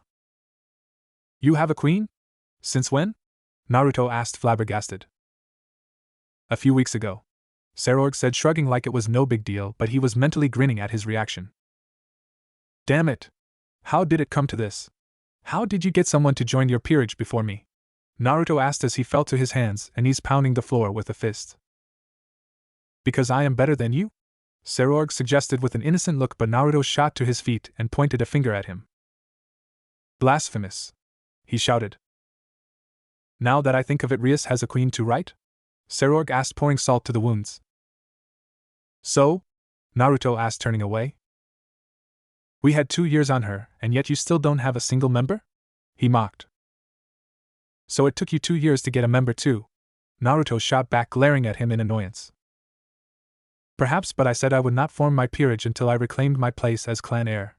I needed those 2 years to train in order to do so. What is your excuse? It's not that bad, is it? Sona-chan hasn't gotten a member yet. Naruto tried to defend himself. She's 9. She won't get her set of evil peace until next month on her birthday. Sarorg deadpanned, causing Naruto to fall down as an aura of depression hovered over him. On the side, Kisha watched the whole thing with a sweat drop. This is how the son of Beelzebub-sama acts? She thought before turning towards her laughing king. I have not seen Sarorg-sama act like this before. It doesn't matter. So what if you got a head start? I'll still kick your ass. Naruto shouted as he jumped on his feet and glared at Sarorg, who returned it with a smirk. Yumari, you two going to fight? Kisha asked nervously. The two boys stared at her, blinked, stared at each other, blinked, then looked back at her with a thoughtful look. No, I don't think so. What about you, Naruto? Me neither. Maybe tomorrow, but I'm fine right now. Their casual admittance that they would fight later made the queen's sweat drop. Anyway, it's nice to meet you, Kisha. Welcome to the family. Naruto greeted, holding his arm towards her. Blinking in conclusion, Kisha attentively took his hand in her own and shook. If you don't mind my asking, what do you mean by family, Astra-sama? She asked when he released his hold on her hand. None of that Sama stuff. Just call me Naruto. I hate using formalities. Sarorg and I are brothers in every way but blood, and since you joined his peerage, that means you joined our little family. Naruto explained. I see, then I thank you for welcoming me, Naruto, Kisha said with a small smile. She was not expecting this from the son of a Satan, but Sarorg was right. Naruto was a very interesting devil. Alright, so both you and Rias have a queen already. I really have let myself fall behind, but not anymore. By the time of my birthday, I will find the first member of my peerage, Naruto declared as he pumped his fist into the air. Few days later, Naruto's birthday. Damn it! Why is it so hard to find peerage members? An irate Naruto shouted as he walked along a dirt road. He promised Sarorg that he would find his queen. It proved to be a much more difficult task than he originally thought. Why couldn't I have been as lucky as Rias-chan and have my future queen summon me? He whined as he began walking up a hill. He had met Rias' queen, a young girl named Akino. Turns out she accidentally summoned one of the Gremry clan devils who saved her life. She was brought to their home and became best friends with Rias and soon her queen. But he resigned in his luck that something like that would not happen, and he began his research. He looked up different types of yokai to learn about unique abilities and characteristics that they possessed. Then he went on different human blogs to find out any interesting rumors in the human realm. Most humans were ignorant about the supernatural world and passed them off as simple myths and superstitions. And more often than not, these myths involved the supernatural. So while he was doing his research, he found a particularly interesting story. Apparently there was a small village that was untouched by modern civilization. While not impossible, it was rare for there to be villages, but they were often ignored since the people there lived in the past. But there was a note saying that it was located in a tropical environment. The strange thing was that about 10 years ago the temperatures began to plummet out of nowhere. No one knew why, and then a few years later the impossible happened. The village had never seen snow before, but a few years ago it became a common sight. It came to the point that snowstorms were a common occurrence. But since this was so far away from civilization, most people thought of this as a myth about a vengeful ice spirit unleashing their wrath on the village. And so here he was. The moment Naruto reached the top of the hill, it was like he walked into one of those walk-in refrigerators that butchers used to store meat. Looking at the ground, he saw a light layer of frost that became deeper the closer it reached the village. Looks like there might be some truth to this myth, Naruto muttered as he walked towards the village. Hello? Is anybody here? Naruto shouted as he walked through the freezing village. The only answer he received was the sound of snow getting crushed beneath his steps. Frowning, he stuffed his hands in his pockets and continued to search for someone who could hopefully give him some answers. After a few more minutes of walking in silence, Naruto scratched his head, wondering why he hadn't seen a single person. Was this village abandoned? Well, he guessed that made sense if they were hit by a bunch of random snowstorms. Looks like I have to search on my own, Naruto said as he stopped walking and crossed his arms. So if I was some kind of mythological being creating random blizzards, where would I be? A sudden gust of cold wind blowing past him was his only answer. Okay, that wasn't ominous or anything. Naruto sighed as he continued to walk before his eyes widened and he snapped his fingers with a grin. Oh man, how stupid can you be? He said to himself, smacking his head. Raising his arm, he pulled the sleeve of his jacket up, revealing something that resembled a watch. But instead of numbers and a hand, the only thing there was a red arrow. Okay, time for your field test. He pushed a small button on the side of the watch and looked as the red arrow lit up before spinning in a circle. After a few seconds of spinning, the arrow stopped, pointing towards Naruto's upper left, and began to blink. That way, huh? Naruto said with a pleased smile. This was one of his earlier inventions, and while simple, it was very useful. It was a yoki detector. The arrow would lead you to the strongest source of yoki in the surrounding area, and since this place was so barren, the source of yoki was probably what he was looking for. After walking, he soon found himself at a park, and the arrow was pointing straight ahead. He looked up and saw someone sitting on a swing. It was a young girl who appeared to be his age. He took a look at her and was surprised he actually saw her. She almost blended with the snow perfectly. She had pale skin and long hair that was white as the snow around them. He couldn't see her eyes since she was looking down, and her hair hid her eyes. She wore a short-sleeved white shirt, black pants, and worn-out brown boots. What do you want? She asked, her gentle voice carried by the winter wind. Naruto could have told her that he was here looking for the source of the ice and snow. He could have told her he was searching for members to join his peerage. She possessed yoki. According to his detector, she had to have had some knowledge about the evil pieces. He could have told her he was curious about where everyone around this village was. Aren't you cold? He asked with a tilt of his head. But he didn't. Because right now he forgot about his original purpose and was too busy looking at a girl his age wearing light clothing in such cold weather. The girl looked up and blue met blue, but while his eyes resembled sapphires, hers resembled ice. Cold? She asked curiously, like she was unaware of what that was. Yumie? Naruto asked unsurely. The girl was silent as she pondered this before speaking. I don't get cold. Really? Naruto asked with a raised brow. Was she an ice-type yokai? I do not get cold because I am the cold, she explained further. You are the cold? Naruto repeated in confusion. What did that mean?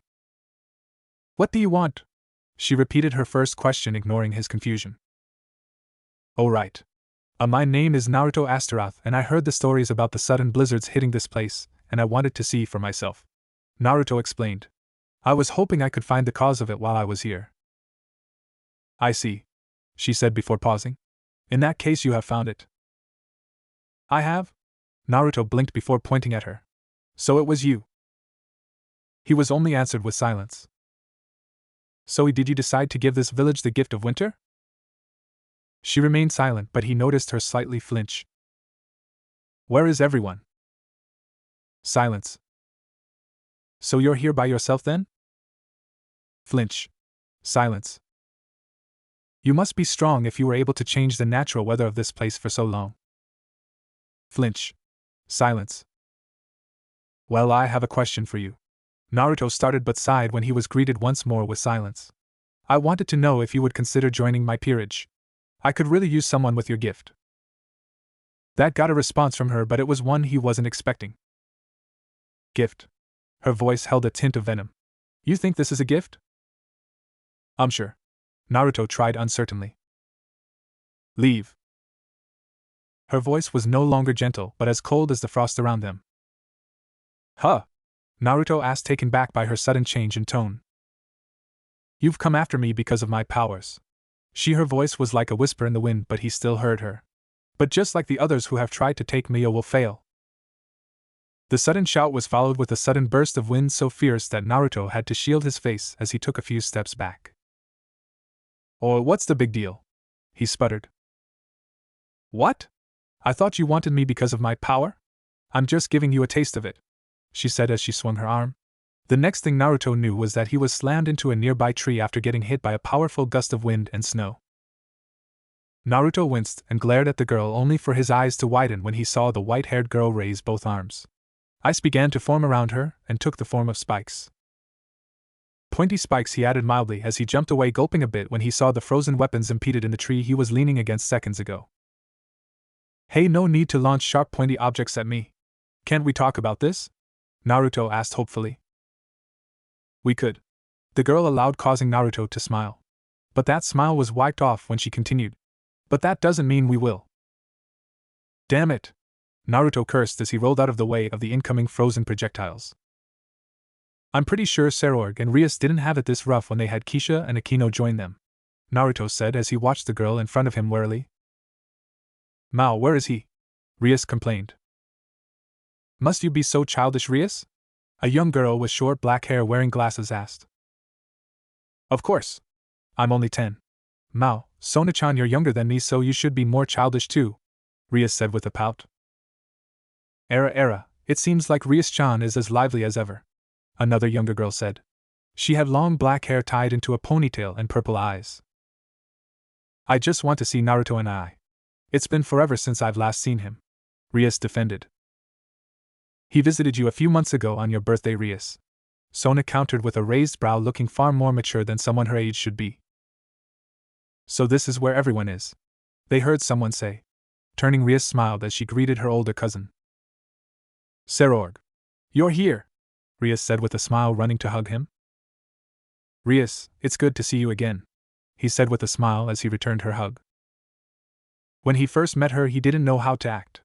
On one hand, he knew she was not responsible for his father's behavior towards him, but on the other, he was still a child, and he couldn't help but feel jealous that she was the one who inherited the power of destruction, while he did not. But as time went by, he realized that just like how it wasn't his fault that he didn't inherit the power, it wasn't her fault that she did. And Naruto had been right about her. She was a very sweet girl. Hello, Sarorg, I take it that this is your queen you've been speaking about, Sona said, looking at the blonde girl next to him. Yes, this is Kisha, he introduced. A pleasure to meet you, the blonde queen said with a bow. Era, how nice. Another queen to talk to, Akino said with a smile. Sarorg, is Naruto and I with you? Rias asked as he looked around the older boy in hope of seeing the blonde Astaroth. I'm afraid not. I haven't seen him since he went on his peerage hunt, he answered, causing the younger girls to look at him in confusion. Peerage hunt? What do you mean? Sona asked curiously. Seems he's a bit down since bother Rias and I have a member of peerage while he doesn't. So he told me he would find someone to join before his birthday. Chances are he's still out searching, he explained. But don't worry, chances are he's either found someone or he's just goofing around having fun. I am so not having fun, Naruto shouted as he bobbed and weaved around to avoid any incoming ice attacks. Good, you're not supposed to, the girl said in a calm tone as she fired another flurry of ice spears. Why do you have to be so mean, Snowflake-chan? Naruto asked as he ducked away from another ice spike. The onslaught of ice and snow suddenly stopped, and Naruto took this moment to look at the girl who stared at him with a raised brow.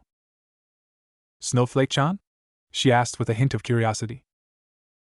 Well, I don't really know your name, and your hair is as white as snow, so I thought it would fit. Naruto shrugged. There was a moment of silence. I see. And the blizzard continued once more. If you didn't like the name, you could have just said so, Naruto said with a wince as an ice spike grazed his shoulder. Screw this. You want to fight? I'll give you one, Naruto shouted, raising his arm, and 3 chains shot out of each hand. He began to swing them around, crushing the ice before it reached this. Seeing this, the white-haired girl paused and looked at him with a frown. I see. Like me, you also possess a curse, she stated, causing Naruto to look at her with a frown. Curse? What are you talking about? This is just the chain magic I inherited from my mother, Naruto stated, and it was true. It took him some time to learn how to use his mother's chain magic, and he was proud of it. No way was he going to let someone call it a curse. Call it whatever you wish, it won't change a thing, she countered. Why are you trying to freeze my ass? I just wanted you to join my peerage, Naruto said, hoping to resolve this peacefully. I refuse to fall for your tricks, she stated, frowning. Tricks? I'm being straightforward. I want you to join my peerage, Naruto insisted. Again, your tricks won't work. I once believed people accepted me for my abilities, but I won't fall for it again. She repeated, her voice getting colder along with the temperature. The only one who accepted me was my mother. She was the only one who I could trust. Now that she is gone, I have no one. No one? What about your other family or your friends? Naruto asked, fishing for information.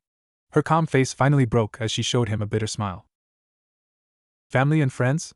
On the day of my birth, the temperatures around here began to drop. As I got older, the village got colder. The villagers think of me as some vengeful spirit who is here to freeze them to death. My good-for-nothing father left, saying that my mother was nothing more than a plaything to him, and that he refused to acknowledge a half-breed like me, whatever that means. My mother's family blamed me for her death. Here she paused, and Naruto could see the anger in her eyes. But he looked at her curiously. Half-breed? Did that mean she was only half yokai or something?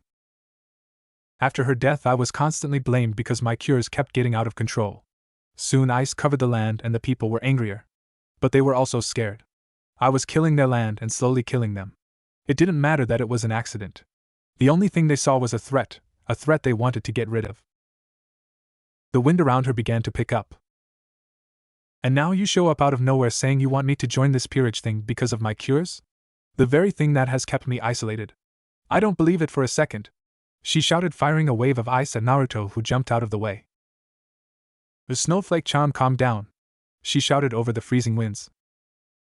Earlier you asked why I decided to give this village the gift of winter, she said before scoffing in disdain. Winter is no gift. Are you sure? I've always liked winter, Naruto said before hopping back as ice spikes sprouted from the ground where he was once standing. There is nothing to like about winter. Winter represents death, darkness, suffering. I am winter. The pain I bring is absolute, the misery I bring is absolute, the demise I bring is absolute. With that final shout, she slammed both palms into the ground, and snow soon turned into ice. And the ice soon transformed into a field of frozen spikes.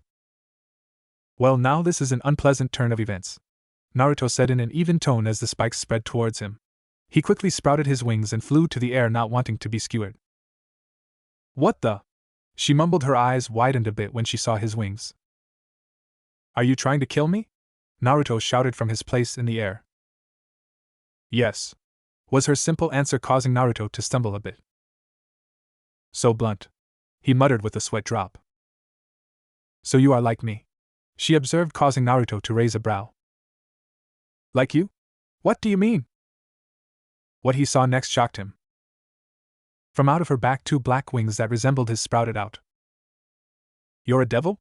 He asked, pointing a finger at her as she tilted her head to the side. Devil? Is that what we are? I suppose it is fitting from all the harm I bring, she mused before leaping into the air. Damn, I was really hoping I could gain the advantage by flying, Naruto grumbled. She was able to create powerful gusts of wind. That was definitely going to mess with his flying. Now that I know what I am, least die, she said, and ice began to grow on her hands until they resembled claws. Sharp and pointy, of course, Naruto deadpanned. He waved his arms around, building up his magic. Explosion Formula 2 magic seals appeared above and below his opponent, while 3 more that were lined up together appeared on each of her side. At the center of the seals was the Astaroth clan symbol, and on the edge of the circles was a variety of letters, numbers, and symbols, making it resemble a strange formula. Snapping his fingers, he watched in satisfaction as the ice-wielding devil was consumed by the following explosion. He frowned though when he saw the smoke cleared, and instead of the girl he saw a block of ice. It began to crack and break, showing the girl was unharmed. You made a shield of ice, huh? You're just making me wanting you to join my peerage more and more, Naruto said with a small smile before pointing his finger until his hand resembled a gun. Demon bullet, he said as a ball of demonic energy formed at the end of his finger before being fired towards her. The bullet was blocked by a shield of ice that appeared between the attack and the target. TCH. I'm not done yet, Snowflake-chan. Naruto clicked his teeth in annoyance before multiple chains shot out of his body and headed straight towards her. Seeing this, the ice-using devil was about to dodge when Naruto noticed something. Her body suddenly went tense, and her eyes widened as panic filled them. She threw her head back and released a scream of pain. Aha! Her scream filled the air as the winds picked up until they were in the middle of a blizzard that was much stronger than what she previously created. Naruto watched in fascination as his chain stopped moving before freezing and crumbled into shards of ice. Struggling to keep his place in the air, he saw that small patch of ice formed on his body in various spots. Just as he was about to fly away to leave the range of the blizzard, it suddenly stopped. He looked to see the girl breathing heavily. So that's why you think it's a curse? You're able to use ice magic, but you don't have proper control of it, Naruto observed. And it was because of that you ended up hurting the villagers. Shut up, she hissed with a glare as she regained her breath. It's not your fault. You said you were a half-breed and your father left, right? So that means you lived surrounded by humans with no one to help you control your powers, Naruto said. I said shut up, she repeated as she created 2 ice spears before launching them towards him. I get that you're scared of your powers, Naruto started as he ducked away from the spears. But you don't have to stay here alone. Come with me. I can introduce you to people who can help you control your power. In fact, my godmother is one of the strongest ice-using devils in the underworld. The girl paused, and it looked like she was considering it before shaking her head and charged at him, her hands covered with ice in the shape of claw. Naruto cursed as he flew to avoid it, but she was hot on his trail. The two began an aerial dance with Naruto trying to avoid being cut to shreds and the girl dodging any bullets he fired. Come on. You can't tell me that you aren't interested in the opportunity of controlling your powers? What about your mother? Would she want you to waste your life living in this frozen village alone? Naruto shouted as his cheek was cut by one of her claws. Empty promises. Empty promises that I won't fall for, she said, going for another sweep, but Naruto leaned back to dodge it. I do not care if you are interested in my curse. I won't let you take advantage of me. I'm not trying to take advantage. I just want to help, Naruto tried as he descended to the ground with her following. Lies. You want me to join this peerage of yours. You even admitted earlier that you are interested in my powers. It is because of that you are here in the first place, she hissed, summoning a block of ice. Unleashing a battle cry, she launched it, hoping to crush the blonde. Seeing this, Naruto clapped both his hands so they resembled a gun and fired a larger bullet. It's always the same. It's always my powers that ruin my life, and I'm sick of it, she shouted, and Naruto was surprised to see some tears forming at the corner of her eyes. First, my powers make it so cold that my mother gets sick, slowly killing her. My father leaves me because I'm some disgusting half-breed.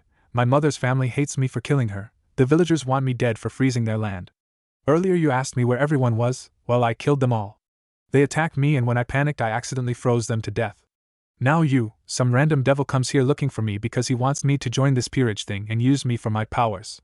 She took a deep breath to calm herself down. She was so out of it that she said things she didn't mean to. Naruto looked at her with wide eyes as she got that off her chest before frowning.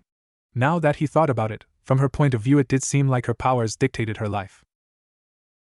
Wow, no wonder she thinks her powers are a curse. You're right, he said softly, and his sudden agreement actually shocked her enough to pause in her attacks. The winds died out, and the area was filled with silence. What? She asked incredulously. This whole fight he was persistent in him join this peerage of his, and now he's agreeing with her. The original purpose for me being here was to find the source of the recent snowstorms, which turns out to be you. Once I found out, I wanted you to join my peerage because I knew you were strong. So you're right, I'm basically here for your powers, he admitted softly. But not anymore. What do you mean? She asked suspiciously. I still want to help you, but if you don't want to join my peerage, then that's fine, Naruto said, smiling at the surprised girl. But still, just because you won't be joining my peerage doesn't mean we can't be friends. Friends? She repeated with wide eyes. Yup. What do you say, Snowflake-chan? Let's become friends, and then I can introduce you to my godmother. She can definitely help you with your ice power. Naruto offered, his grin widening and eyes honest. Be but my curse. I am just like winter. I only bring harm to other. She shot back, losing her composure. Oh right, earlier you said you bring pain, misery and demise to others. Well, let me tell you something, Snowflake-chan. I am a firm believer of no pain, no gain.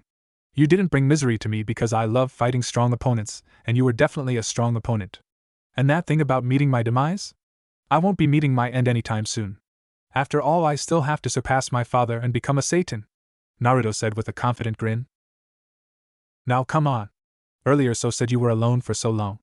I don't know about you, but I would hate that, so let's be friends. Let me help you by ending your solitude, Naruto said, his grin shifting into a soft, hopeful smile. What? Besides, I don't know about you, but I don't think about all those negative thoughts about winter. Personally, I love it. Seeing a clear field covered in a blanket of white snow is a really beautiful sight. Naruto continued. The girl was looking at him in disbelief. This wasn't supposed to happen. When people found out about her powers, they were supposed to react negatively, not offer her friendship. She had no idea how to react. She looked in his eyes and saw that he really had no more desire of her joining this peerage of his. He just wanted to help her and be friends. She had not received that kind of look or kindness in a long time. Not since her mother. And it felt nice. Really nice. Exactly what is a peerage? She asked after a moment of silence. Huh? Naruto asked, tilting his head. The reason we fought was because you wanted me to join your peerage. I have no idea what that is, and if we are to be friends, then I should at least know why we fought in the first place. She hastily explained. Oh, well, you see, we devils have something called evil pieces, which is basically a set of chess pieces that every top-class devils receive. After the Great War, the devil population diminished, so my father, Ajuka Beelzebub, created the evil pieces to reincarnate other beings into devils. Each piece offers a different power. I would be king since it's my peerage, and anyone else would be reincarnated as a devil and join my peerage as my servant. Naruto explained. So you want me to be a slave? She asked with a frown. He wanted her to be his slave. That did not sound appealing at all. And here she thought she could actually have a friend. That's just a technical term. I'm not very fond of it either. I'd prefer the term comrade if I'm being honest. Naruto admitted, hoping he didn't offend her or anything. I see. And you wanted me to join your peerage because of my powers, she stated, but raised a brow when he shook his head. That's only partially true, Naruto said, causing her to frown in confusion. Partially? What do you mean? It was your powers that attracted me, but it was your potential that sealed the deal, Naruto explained with a grin. My potential? What do you mean? She asked with a confused expression. Exactly what it sounds like, Snowflake-chan. I can tell that you don't have full control of your powers. Now, I don't mean to sound arrogant, but I'm pretty strong for a devil in my age group, and despite the fact that you haven't completely mastered your powers, you still put up a good fight, Naruto said before continuing in a softer tone. I get that when it comes to your powers you've only focused on the negative, but if you're able to control it, you would see the positives that come with it. Let me help you, Snowflake-chan. Let me show you that your curse is actually a gift. Let me be your friend. The ice-wielding devil just stared at him, digesting what she had heard. Could it be true? Could she trust this boy she had just met? If she was being honest with herself, then she would admit that she wanted to trust him. She wanted to so bad. She was tired. Tired of losing control of her powers. Tired of unintentionally hurting others. Tired of always being on guard. But most of all, she was tired of being alone. You're serious? She whispered, ducking her head so he wouldn't see her eyes. Very, Naruto said in a quiet but serious tone. Slowly the girl walked towards Naruto, who just watched her. When she was in arm's length of him, she looked up and her eyes were a bit moist. This isn't a trick, right? She asked hopefully. I swear on the honor of my clan that this is no trick. I wish to be friends with you and I wish to help you, Naruto reassured. She looked at him carefully before nodding. She may have not known much about devil culture, but she knew that swearing on the honor of your clan was equivalent to a binding contract. To make an oath on your clan name, and then breaking it would bring shame to him and his family. He did not seem like some cruel, horrible being like legends typically depict devils as. He was offering her help, something that no one else has done before. She looked into his eyes one more time and saw no deceit. Sighing to herself, she made her decision. Whether it was for better or worse, she'll just have to wait and see. What piece am I going to be? She asked after making her decision. What? Naruto blinked in confusion. The evil pieces. Which piece am I going to be? She asked. Oh, well, based on our fight, I'd say you would work best as a queen. You're definitely strong enough, Naruto answered after he gave it some thought. I see, so how are we doing this? She asked curiously. Doing what? Naruto asked. Turning me into your queen, she simply answered. Oh, well, I would just take out the queen piece and it would have to be touching you. Then wait a minute. Naruto paused his explanation and looked at her with wide eyes. What do you mean turning you into my queen? I thought that was your original purpose. Have you changed your mind? No, but the whole fight started because you didn't want to join my peerage. Now all of a sudden you want to join it? Man, I knew girls were confusing, but come on. This makes no sense? Naruto said, rubbing his head in thought. Wasn't she just trying to kill him a minute ago after he asked her to join? Yeah, girls were definitely confusing. She merely stared at him before her lips twitched into a small smile. Ah, it seems like my new king is quite foolish, she said, shaking her head a bit.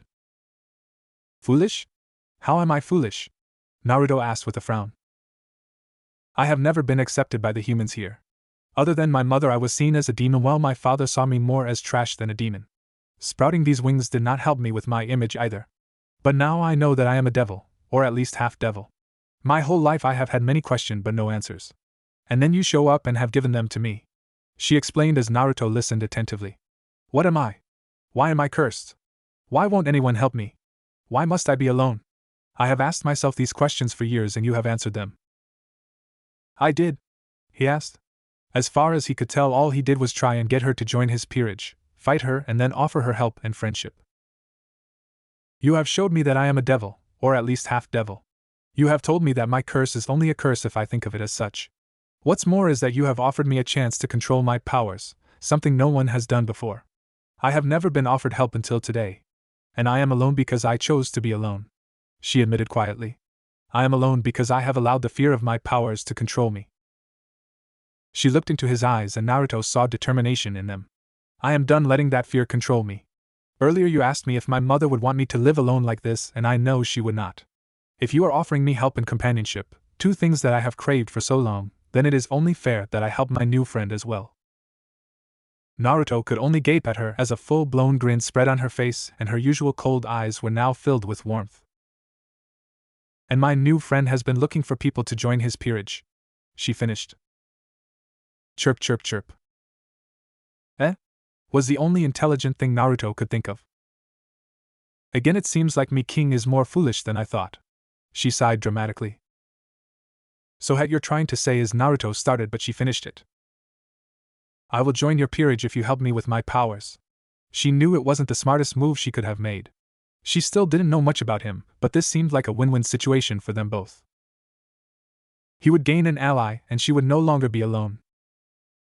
Naruto just stared at her incredulously before speaking in a slow, disbelieving voice. You're serious? Of course I am. This would benefit us both. As long as you keep your end of the deal, I shall serve under you. So what do you say? She asked, amused by his flabbergasted expression. Naruto just looked at her blankly before throwing his head back and laughing. Man, Snowflake-chan, the minute I decide to give up on the idea of you joining, you do this. Something tells me you're definitely going to keep me on my toes, Naruto said as he dug into his pocket. She watched as he pulled out a case. Opening it, he pulled out a chess piece. A queen. Alright, this is your last chance. Know that either way I'll help you control your powers and we'll still be friends. So one more time, are you sure about this? He asked as he stared at her, searching for any doubt. He found none. Well, damn. She was serious. I have already thought about it, and my decision stands, she stated confidently. Alright then, let's get do this, he said as the queen piece was engulfed by gold light. He was about to speaking before he blinked as a thought hit him. Smiling sheepishly, he looked at the girl who was watching the queen piece curiously. This might be a bad time to ask this boot, what's your name?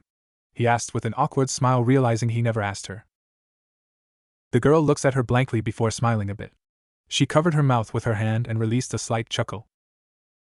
I forgot I never introduced myself. To think this whole time you've been recruiting, and you don't even know my name. To think that earlier today I was all alone, and now I am following such a foolish king. I guess that old saying is true. You never know what tomorrow will bring, she stated. Once again you called me a foolish king. I really hope this doesn't become your catchphrase or something, Naruto deadpanned. Well, my name is not Snowflake-chan like you've been calling me. It's Sylvia, she corrected. Sylvia? Naruto repeated, testing the name. It was a nice name. Yes, Sylvia Lucifuge. Silence. Sylvia Lucifuge. That was her name. And it was her name that shocked him into silence. Or more precisely, it was her last name that shocked her into silence. Lucifuge. He had done his research of devil history, and Lucifuge was a very famous name. Or infamous depending on how you look at it. The Lucifuge clan was very powerful devils and big supporters of the old Satan faction. More precisely, they served directly under the original Lucifer and his lineage. During the civil war between the old Satan faction and the anti-Satan faction, the Lucifuge was a crucial part of the old Satan army. But more importantly, if Sylvia was a member of this clan, then he had another reason to introduce her to his godmother, who just happens to be a member of the very same clan. Because not only could Grafia teach her how to control her powers, this would also mean that Sylvia had family. Family she had been craving for since her mother's death. From what he knew, the Lucifuge were a clan of pure-blood devil who firmly believed in the ways of the old Satans, and after their defeat the Lucifuge clan was practically wiped out, and any surviving members dispersed around the world. Since she was ignorant of the devil world, he didn't have to worry about her being one of those devils who opposed the current Satans, but still. What were the chances of this happening? In the meantime, Sylvia was starting to feel unnerved. Not a single word came out of Naruto's mouth as he stared at Sylvia with unmasked shock. Did he hear her right? Aren't you supposed to be turning me into your queen now, Naruto? The white-haired girl asked nervously. She had no idea why the blonde was staring at her like that. Suddenly a frightening thought reached her mind and she asked in a tentative voice. Or perhaps you have changed your mind? She bit her lip waiting for his answer, but he was still quiet and doubts started to plague her mind. Did he no longer want her? Did he no longer want to help her? Did he think she was a lost cause? Unable to handle the silence, she held her hand up and snow began to dance around it. A second later, her once empty hand now held a snowball. A snowball she promptly threw at his face. What was that for? Naruto sputtered as he wiped the snow away from his face. It's considered poor manners to stare at a lady like that. She sniffed as he crossed her arms and raising her chin defiantly. This confident pose melted in about 3 seconds before adopting a more nervous one. Why were you staring? Are you having second thoughts about me joining your peerage? Huh? Naruto asked dumbly before his eyes widened. What? Why would you think that? I still want you to join my peerage if you're still willing. Hearing this caused Sylvia to release a breath she didn't even know she was holding. It was strange, she idly noticed, that just a few moments ago she was dead set on refusing his invitation, and now she panicked about the thought of him taking it back. I see, then why are you staring at me like that? She asked with a frown. Naruto thought about telling her before shaking his head. He would keep it a surprise for now. No reason, it's just I can't wait to introduce you to my godmother, Naruto said with a grin. He absent-mindedly wondered how Grafia would react to this. She is the one who can help me, right? Sylvia asked with a hopeful smile. Yup, when it comes to ice she's one of the best. Plus she can help you get a better understanding of devil culture. I can't think of a better teacher for you, Naruto explained. Hopefully it will also give you two a chance to bond as family, he mentally added before smiling. Anyway, sorry for making you wait. Are you ready for this? He asked as the queen piece began to glow gold and began to hover above his hand. Sylvia stared at the piece for a bit before nodding with a smile. As I'll ever be. Okay then, let's do this. Now give me a second, this is going to be my first time doing this, Naruto said before clearing his throat. I, Naruto Astaroth, ask upon you, Sylvia Lucifuge, to embrace new life as a devil and become my comrade. With this new life, as my queen, rejoice. Sylvia watched transfixed. As Naruto began his chant, the piece floated towards her until it melted into her chest. She gasped when she felt a sudden surge of power before a feeling of exhaustion hit her.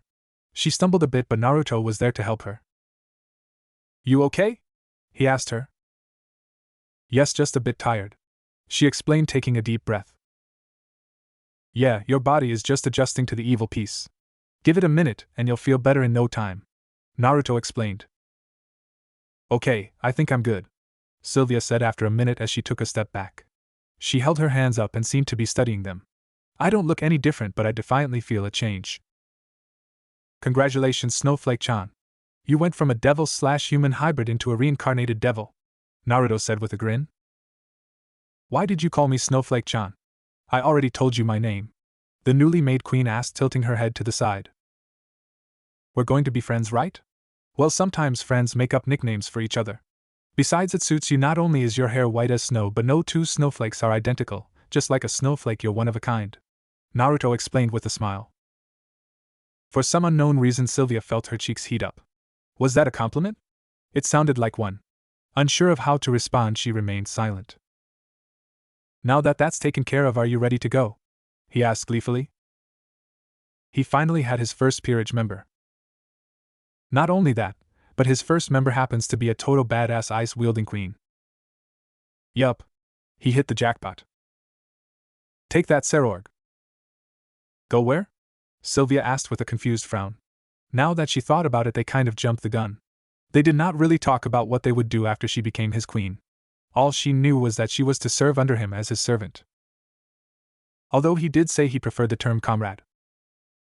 To my house, of course, Naruto said as if it was obvious. Oh, are we going there to visit your godmother? She asked curiously. We can if you want, but I thought we'd get you settled in your new home first, Naruto said, looking at the sky, therefore missing her shocked expression. New home? She repeated. What do you mean by that? What do I mean? I mean that once we move you into my family's house, one can meet my godmother, Naruto said as though she should know this. I'm moving into your family's house? She asked, still not getting it. Of course, where else would you go? Naruto asked, perplexed. I didn't think I'd go anywhere. I thought I would continue to live here while I visited your home, or you would visit me, Sylvia exclaimed. She had lived in this village her whole life, and while it may have been filled with angry and scared villagers, she was still apprehensive about leaving. I thought you said you hated being alone? Why would I leave my new queen alone when my family has a perfectly fine house that has more than enough room for another? Naruto countered. Wouldn't your parents mind having a complete stranger living in their home? The white-haired queen asked hesitantly. They had just met today, and he already invited her to live in his house. While she was not the most adept at this kind of things, she had a feeling that this was not a normal occurrence. It's perfectly fine. In fact, most devils have their peerage live in the same place as them. My father's peerage has been living in his house years before I was born, Naruto explained. I see, Sylvia said as she took a glance at what was once her home. The idea of leaving it was strange. She had grown up here, and while it was filled with painful memories, she also had some happier ones with her mother. Speaking of which, are we leaving now, or do we have some spare time? She asked. Sure, we have plenty of time, so no rush. Pack what you need and do what you have to do, and then we'll head out, Naruto said with a grin. Thank you, she said with a grateful smile before turning around. If she was leaving, then there was one thing she had to do first. After walking through the barren streets, she finally reached her destination. It was an old, worn-out one-floor home. She did not enter through the door, instead walking around the building towards the backyard. Once there, she continued her path until she reached her destination. Underneath a large tree that was dead due to the cold was a small makeshift grave. And etched on the grave were the words, Jundo Shiryuki. A loving mother with a soul as pure as snow. Hello, Ka-chan, Sylvia muttered as she stared at the grave. It's been a while since my last visit, and a lot has changed. She took a deep breath before kneeling down in front of the grave as she tried to organize her thoughts. First of all, I want to apologize. I know that my behavior must have disappointed you. I let myself wallow in sorrow. I know it's not much of an excuse, but it is all I have. But something happened today, and I am done making excuses. I have met someone who is willing to help me with my powers. She continued, smiling a bit in the end. I don't know if you knew this, but apparently I am half devil, but I have been reborn as a full devil. I was a bit surprised when I found out, and it made me feel more of a monster than I originally did, but my new friend told me to accept myself powers, devil heritage, and all that comes with it. I'm no longer running away, Ka-chan. I am going to live my life like you would have wanted, she explained as she stood up. She was startled when she felt a hand rest on her shoulder. She turned to see it was Naruto. Hello, Shiryuki-san, my name is Naruto Astaroth, and I'm Sylvia's new friend. I just thought I should let you know that you no longer have to worry about your daughter, Naruto said as he bowed to the grave. She's under my care now, and you can be sure that I'll take good care of her. I guess this is goodbye, Ka-chan. I'll be leaving this village soon, doing who knows what, Sylvia said. If you're curious, we'll be having kick-ass adventures, Naruto said with a grin. Sylvia stared at him blankly before shaking her head a bit in amusement. Well, there you go, Ka-chan. Apparently I'll be having kick-ass adventures, as my new king so elegantly put it, she said with a small smile. She bowed her head and remained silent for a few minutes. All right, I'm ready, she said as she raised her head. You sure? You don't have any bags or anything, Naruto said, pointing out her lack of luggage, but she just shrugged. I really don't have anything of value to be honest, she explained, causing Naruto to nod. Alright then, I guess we better go. It's getting pretty late, Naruto said as he looked at the setting thought before a thought hit him and he paled. Is something wrong? She asked, noticing how pale he got all of a sudden. Yeah, I just realized how long I've been here, he answered. And that is a problem because? She trailed off, wondering why he looked so frightened. Well, truth is today is my birthday. My family and friends are probably waiting for me back home, waiting for me, but I've been out all day looking for you. No doubt my mom's worried, and when she gets worried she gets violent, Naruto said as a shiver ran down his spine. His mom was so going to kill him. I see. Well, if it's any consolation, happy birthday, she said. Besides, I'm sure they will understand once you tell them what happened. Thanks, Naruto said with a small smile, but he was still scared. His mother believed in the hit first ask questions later method. Oh well, no use in prolonging the inevitable, Naruto thought as he raised his arm and his family crest appeared in front of them. What is this? Sylvia asked curiously. The last time she saw a circle like this, they exploded around her. Transport circle, think of it like a shortcut, Naruto said as the circle began to glow a bright golden light. Interesting, she said as she studied the circle in front of them. Well, let's get going, Naruto said as he grabbed her hand and walked towards the circle. Once they touched it, their bodies seemed to have phased through it. Once they completely entered the seal, it disappeared, leaving behind the frozen village. Beelzebub Manor. Where the hell is he? An irate Kushina shouted as she paced around the room, swinging her arms around frantically. Kushi-chan, maybe you should calm down, Ajuka said, trying to get his wife to settle down. Big mistake. Calm down? Are you telling me to calm down? Our baby has been missing all day. In fact, you should be just as worried as me, you jackass. I am worried, but it won't do us any good to get all worked up. Remember, I sent the rest of my peerage to go look for him, Ajuka said, but again all that did to was anger her more. Well, excuse me for being worried. In case you didn't know, my only child is currently missing, and we have no idea where he is. As his mother, I think I am well within my rights to be a little worried. Of course you are, but still, he was interrupted but his wife. So don't go telling me what to do, Ajuka. I don't care if you are a Satan, I will kick your ass. Now excuse me, I'm going back to worrying about my son. And with that, Kushina continued her worried pacing, wondering where her son is.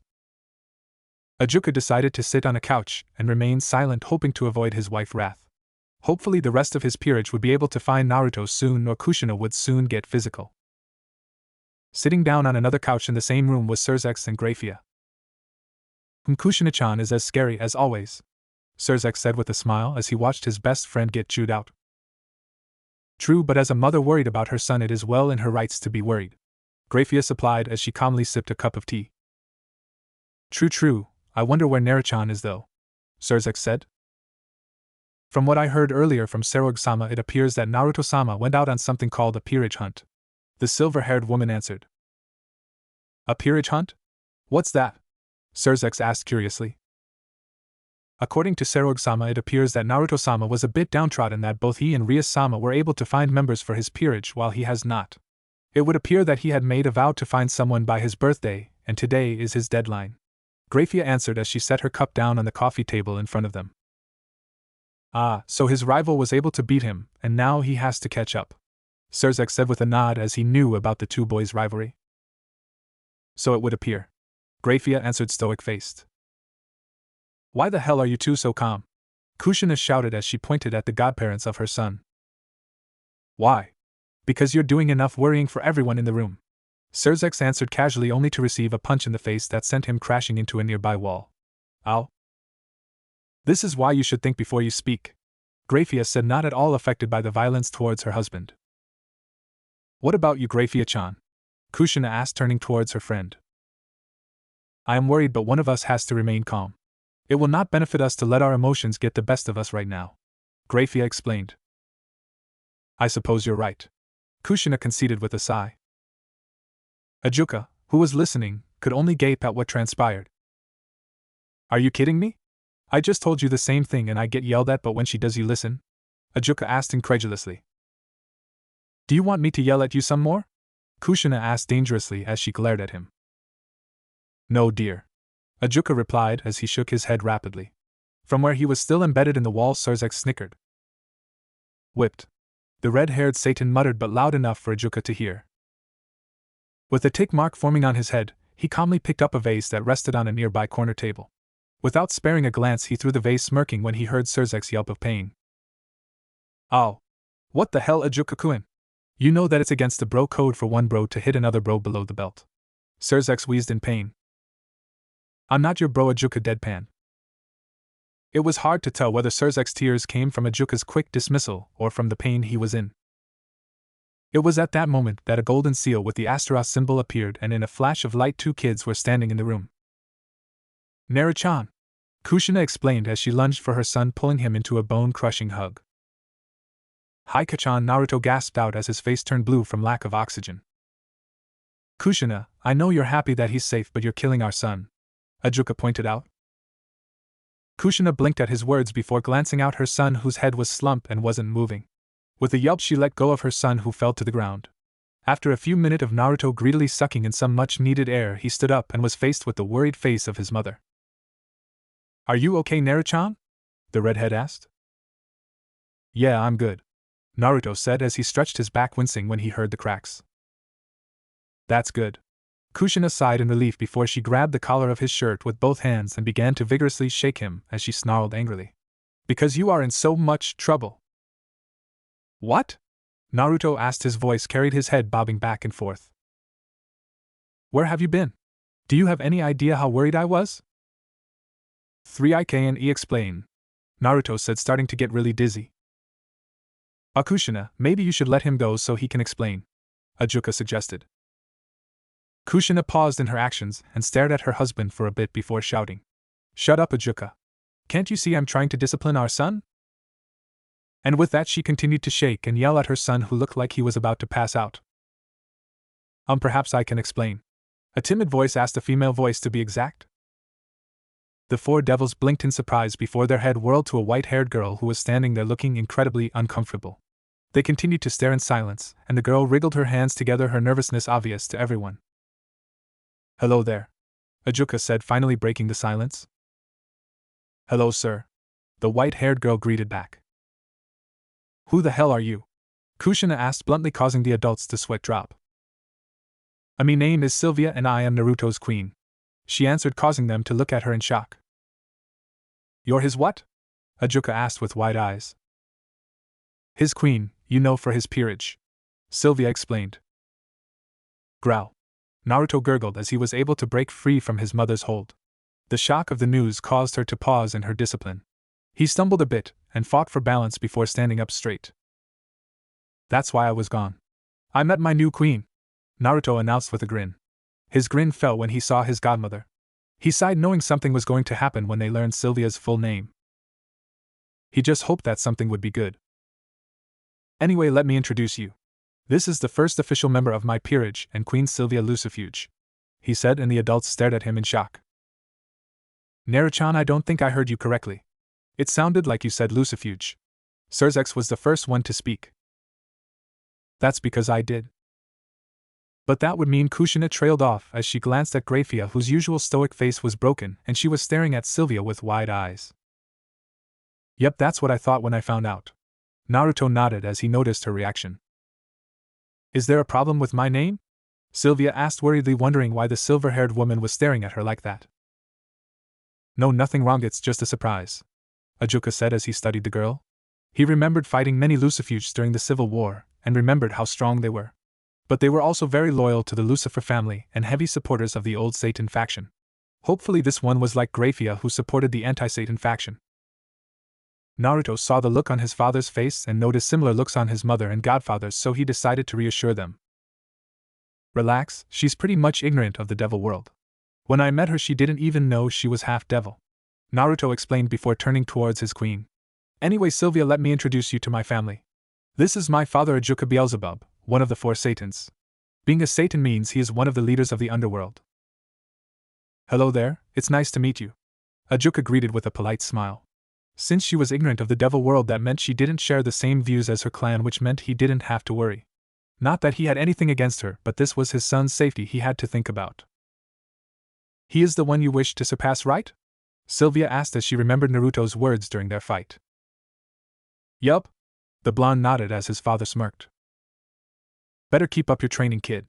You're about 100 years too early to think you can beat me. I'm a Satan for a reason. He taunted good-naturedly.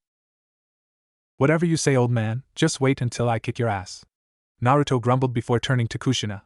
This is Kushina Astaroth, my mother. Hello Sylvia-chan, it's nice to meet you. Kushina greeted with a smile, and in her typical fashion she ignored all formalities and hugged the startled girl who had no idea what to do. Hello ma'am. She greeted, not sure if she should return the hug or not. The other redhead is my clown of a godfather, Surzex. Naruto said, waving a dismissive hand towards Surzex. To introduce me to your new friend like that, how cruel of you, Naruto-chan. Surzex muttered in a depressed voice as he fell to his hands and knees, a dark aura hovering above him. Oh yeah, and he's a Satan like my dad. Naruto added as an afterthought in the same indifferent tone which made the dark aura around Surzex grow. How can you show just praise to your father but be so indifferent towards me? The red-headed Satan asked, but no one paid attention. Is he okay? Sylvia asked worriedly as she was freed from Kushina's hug. He's fine. Naruto and Ajuka said in sync, more than used to Surzex's antics. Now time to introduce you to my godmother, Naruto said, causing her eyes to snap to Graphia, who was still staring at her in surprise. She is the one who can help me? Sylvia asked, hope in her voice. Like I said, when it comes to ice magic she is one of the best. Sylvia, say hello to Graphia Lucifuge, Naruto said, watching her carefully. Sylvia was about to speak but paused when she heard the woman's last name. Eyes widening, she stared at Naruto. Did you just say? That's right, Lucifuge. The very same devil clan that your father was most likely a part of, Naruto explained. But that would mean, she trailed off, unable to finish the thought. That you have family? Naruto finished as they turned to Graphia, who took a step towards them. Naruto, Graphia started. She was so shocked by this that she forgot to use honorifics like she usually does. Is she really a part of my clan? I'm not 100%, but I'm almost positive that she is. She told me that her father was a devil but left when she was younger. Lucifuge isn't a common name in the human world, it's too much of a coincidence. Well, let's find out, Ajuka said as he appeared by Sylvia's side, who jumped in surprise not seeing him move. Without warning, he pulled out an empty syringe and stabbed her in the arm. Oh. What was that for? Sylvia asked, scowling in annoyance. Who the hell just stabs a syringe in someone they just met? Sorry, but I needed a blood sample. It will help tell us if you really are related to Graphia. Ajuka apologized, but he didn't look sorry at all. He waved his arm and a small magic circle similar to Naruto's appeared in front of him. The circle began to glow as Ajuka reached into it and pulled out a strange-looking machine and a vial of blood.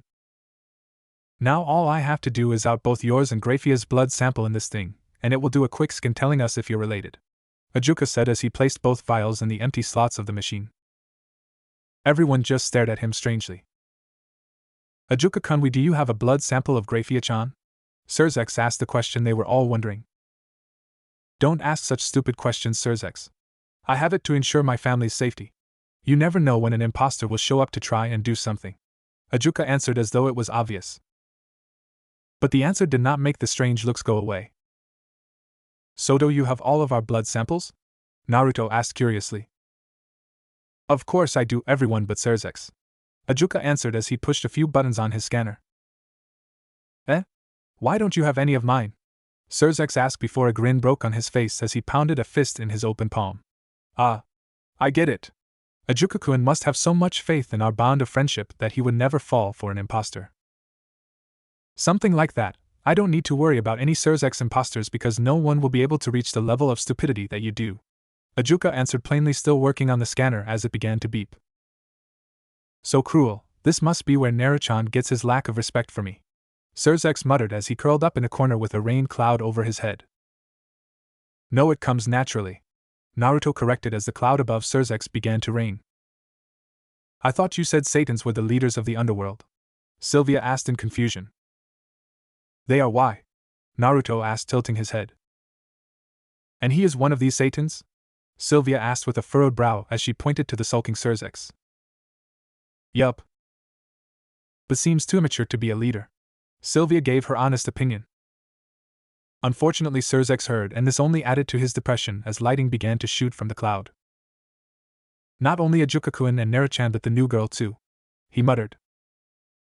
Grafia ignored her husband in favor of watching Ajuka as he worked. Ajuka continued to fiddle with his scanner until his eyes widened a bit. Well, I'll bet really is a member of the Lucifuge clan, Ajuka said as his scanner vanished in a flash of light. Looks like you've found yourself a wayward clansman, Grafia. I see, was all she could say. She turned to look at the girl who was watching her cautiously. For the first time in who knows how many years, Grafia was stumped. She had no idea what to do in this situation. During the Civil War, her family sided with the old faction Satan, and for a while so did she. However, she did not fight for the old Satans because she believed in their way, but because it was her loyalty to her family. But as time went by, she soon found that she did not agree with her clan, so she left to join the Ant-Satan faction. She knew that by doing this she would be exiling herself from her family, but she chose to fight for what she believed in and made her own family. She made do with the fact that she would forever forsake her clan, but here before her was a blood relative who, like her, did not share the original ideals of the Lucifuge. And she had no idea how to react. The two Lucifuge settled into a staring contest, unsure of what to do. Off on the side, Kushina rolled her eyes and huffed in annoyance. She snuck up behind Sylvia and pushed her into the older woman, who caught her out of instinct. Geez, Grafia-chan, you find a long-lost relative, and you just stand there. Kushina sighed in exasperation. Kushina-sama, that was highly unnecessary, Grafia said as she helped Sylvia regain her footing. But look at her, Grafia-chan. She's a long-lost relative. She's practically your little sister, Kushina gushed with a smile. Naruto watched with wide eyes as Grafia did something he never saw before. She blushed. Sure, it was only a slight coloring of her cheeks, but she was definitely blushing. Little sister? A slightly flustered Grafia thought. It sounded nice. The only sibling she had was her younger brother, who she had lost contact with after she betrayed the Lucifuge, and while she cared about him, he was a bit clingy with her. And not in the adorable little sibling never wants to live their older sibling clingy, but the more creepy I will not share you with anyone, you are mine clingy. The closest she had to a sister was her best friend Kushina, and while she could be as immature as a little sister, it was not the same thing. Technically Rias was her sister-in-law, but Surzex hogged any and all time with the little red head. Whenever she watched the interaction between her husband and his sister, she couldn't help but feel a little jealous. She looked at the white-haired girl in front of her, and imagined what it would be like to have a little sister, and she found it to be a pleasant thought. Besides, she is family in a way, and I cannot turn my back on family when they need help, she thought to herself. Now that you two know each other, I was hoping that you could do a favor for me, Oba-chan, and if I remember correctly, if not, sorry, Naruto said, gaining her attention. And what would this favor be, Naruto-sama? Grafia asked, regaining her composure. Well, it just so happens that your lost relative shares your talent with ice magic, Naruto started. Is that so? Grafia asked with a raised brow. Yup, the only problem is that she has trouble with her control. I see, and what would you like me to do about it? The silver-haired woman asked, already having an idea. Well, as one of the greatest ice users in the underworld, I was hoping you could help her. After all, it's like Ka-chan said. You two are practically sisters, isn't it the big sister's job to help the little sister? Naruto asked with a grin. Once again, Grafia could feel the heat on her cheeks rise. Seeing this, Naruto smirked as an idea hit him, and he was sure it would chip away any resolve Grafia had. He leaned towards Sylvia and whispered something in her ear, causing her eyes to widen and her cheeks to burn. What? She whispered back in disbelief. Trust me, if you say that, she will defiantly train you, Naruto told her with a fox-like grin. Sylvia looked from her grinning king towards a curious-looking Grafia before swallowing her nerves. She turned towards her and bowed. Please help me, Winnie-sama. I will be forever grateful, she pleaded. Grafia stared at her with wide eyes, with only one thought running through her mind. She called me Winnie-sama. On the side, Surzex, Ajuka and Kushina were watching the scene with amusement. It was very rare to see the usually stoic queens so flustered. Well, now this is interesting, Ajuka stated. Yup, it's so rare seeing Grafia-chan like this, Kushina added with a smile. Looks like she's got herself a new little sister, Surzex added with a grin. Speaking of which, have you noticed that happy look whenever the word sister was mentioned? Ajuka asked. You're right, I guess she has something in common with Surzex, Kushina mused, causing the crimson-haired Satan to look at them curiously. Oh? And what would that be? You're both cis-cons, the husband and wife stated with a straight face. YHHH? Yup, while you are open with your creepy obsession with you sister. Ajuka started. Grafia seems to be a closet cis-con. His queen finished. But I'm not a cis-con, Surzex insisted. Whatever you have to tell yourself to sleep at night, Ajuka said, not even looking at his friend who began to sulk. Back with the others, Grafia coughed into her hand as she tried to control her blush. She noticed Naruto snickering to himself and made a mental note to re-educate him in etiquette, as it was very impolite to snicker at a lady. It had nothing to do with the fact that he was laughing at her embarrassment. Nope, nothing at all. Naruto-sama is my godson and I care deeply for him. As his queen, you are expected to stand by his side and help him whenever he is in need of it. As one queen to another, I am more than willing to help you prepare for your future responsibilities, including how to control your powers. Grafia answered. Thank you? Sylvia whispered with a grateful smile. Also, Grafia continued gaining their attention. They noticed how she avoided making eye contact with the younger Lucifuge. Both Kushina-sama and Naruto-sama have made valid points about us being family, so if you wish to continue addressing me as one-sama, I have no objections to it. Back with the others, Ajuka smirked while Kushina giggled into her hand. Oh yeah, definitely a closet cis-con. Kushina whispered her husband, who was nodding in agreement. Sylvia stared at Grafia in shock. The only reason she called her one-sama in the first place was because Naruto told her to. She thought it would be a one-time thing. She was silent as she thought about it. The only family she ever had was her mother, but she remembered watching some of the other children in the village interact with their older siblings and remembered the envious feeling she felt as she watched. Plus, they were family, so being sisters wasn't that much of a stretch. She was silent for a moment before mentally shrugging. One of the reasons she was so depressed was because she was all alone with no family, and now all of a sudden she finds family. Who was she to look a gift horse by the mouth? In that case, I am in your care. Please take care of me, one-sama, Sylvia said with a smile and bow. Technically you are under Naruto-sama's care, but I am more than willing to help. Grafia corrected, but she also had a small smile. Naruto slung an arm around Sylvia's shoulders, grinning happily as he watched the scene before him. See? I told you things would work out. Aren't you glad you joined my peerage after all? Sylvia rolled her eyes, but she still had a soft smile on her face. Although I was a bit reluctant at first, I can't find it in myself to regret my decision. And to think just a few moments ago you were so against the idea of joining my peerage that you hurled a bunch of ice spikes at me, Naruto said, as if the risk of getting impaled was a normal occurrence. What was that about hurling ice spikes? Kushina asked with a frown. Sylvia averted her eyes to the ground while Naruto grinned without a care. When I first met Sylvia, she wasn't exactly thrilled to meet me. She thought I was just using her for her powers and attacked me. We fought for a bit, then we talked, and she agreed to join, Naruto said, giving them the short story. I see. Any particular reason that you attacked my son? Ajuka asked with a raised brow. Sylvia looked up to see all the adults staring at her, which did nothing to calm her nerves. Well, when I first saw him, he said he was interested in my powers, and I have always been self-conscious when it comes to my powers. Before meeting him, anything involving my powers always resulted negatively. Because of this, I got a bit defensive, and we ended up fighting. She explained, hoping she wouldn't upset them. Do these negative feelings have anything to do with your lack of control? Grafia asked. Yes, my powers were pretty much active since birth. At first it only started with lowering the temperature around me. Then it started to affect the weather around the village. It began to snow, and every now and then I would experience a sudden burst of energy, I guess is the best way to explain. Whenever that happened, a blizzard would hit the village. As the years went by, the village was met with a permanent winter, the cold and frost slowly killing them. As you can guess, they did not take too kindly to this, so they tried to kill me in hopes of ending the cold I brought, Sylvia informed. And where were your parents during this time? Kushina asked with a frown. She couldn't help but feel sad for the young girl before her. My mother was always there for me. She did not care about my powers. However, like I said, the temperature began to drop the moment I was born. She was exposed to the cold for so long that it was slowly killing her. Eventually she died, and her family disowned me, saying I killed her, Sylvia answered as guilt and sadness filled her eyes. And your father? I'm guessing he is your devil parent?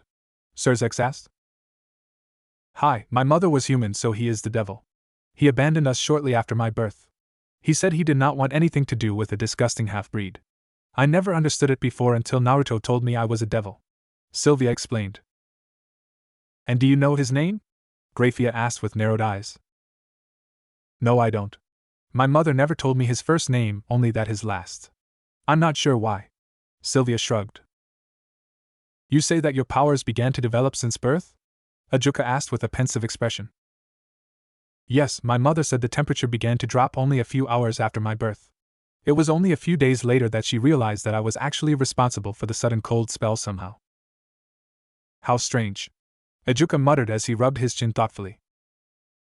How is that strange? Naruto asked. It's very rare for someone to unlock their powers at such young age. The fact that she did only a few hours after her birth is basically impossible. Ajuka explained as he studied Sylvia.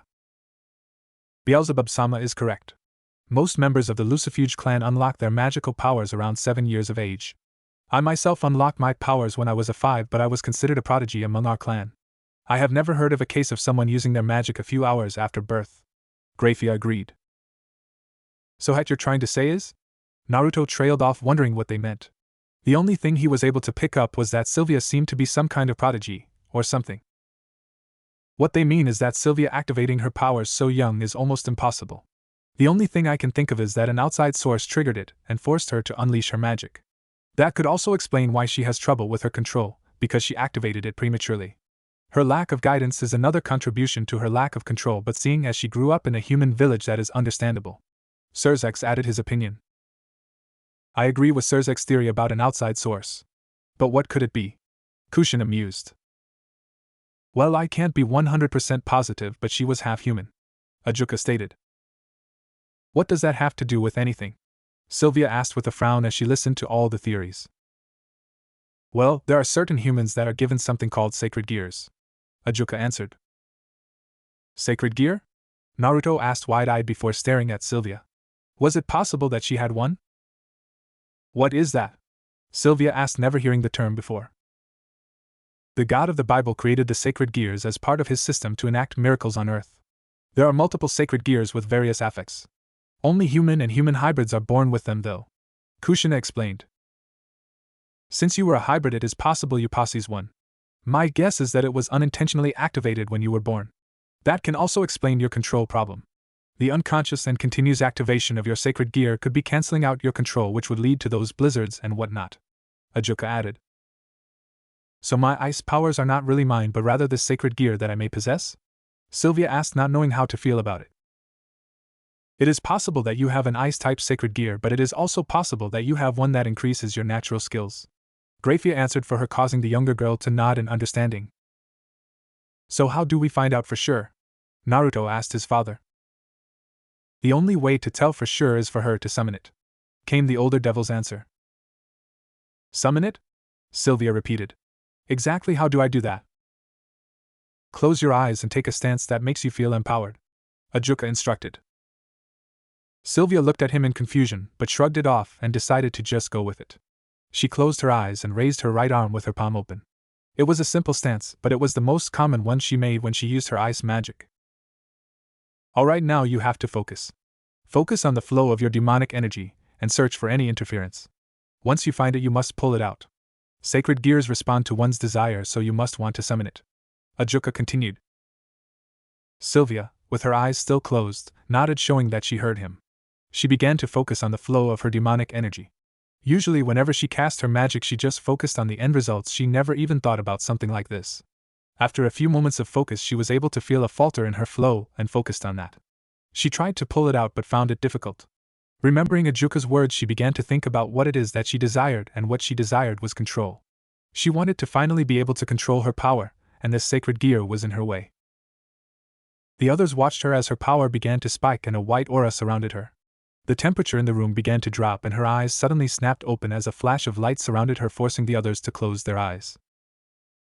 Did I do it? Sylvia asked as the light faded. She examined herself and noticed something. She was now wearing a necklace that she had never seen before. Not only that, but she was also surrounded by an icy mist-like shroud. Is this the sacred gear you guys were talking about? She asked with a frown. Honestly speaking, she was expecting something like a weapon with the way they spoke about sacred gears, not a piece of jewelry. I believe so. Now let's get a closer look, Ajuka said as he walked towards the young girl, noticing how much colder it got the closer he got. The necklace was a big necklace, he noticed. It was made of what appeared to be silver and encrusted with ice blue jewels. Whatever it was, it looked valuable, the kind of jewelry that a noble would wear. He reached towards one of the jewels and drew his finger back. "That's really cold," Ajuka commented as he looked at his finger, which was now frostbitten. "There's a lot of power coming from that," Kushina observed as she looked at the necklace carefully.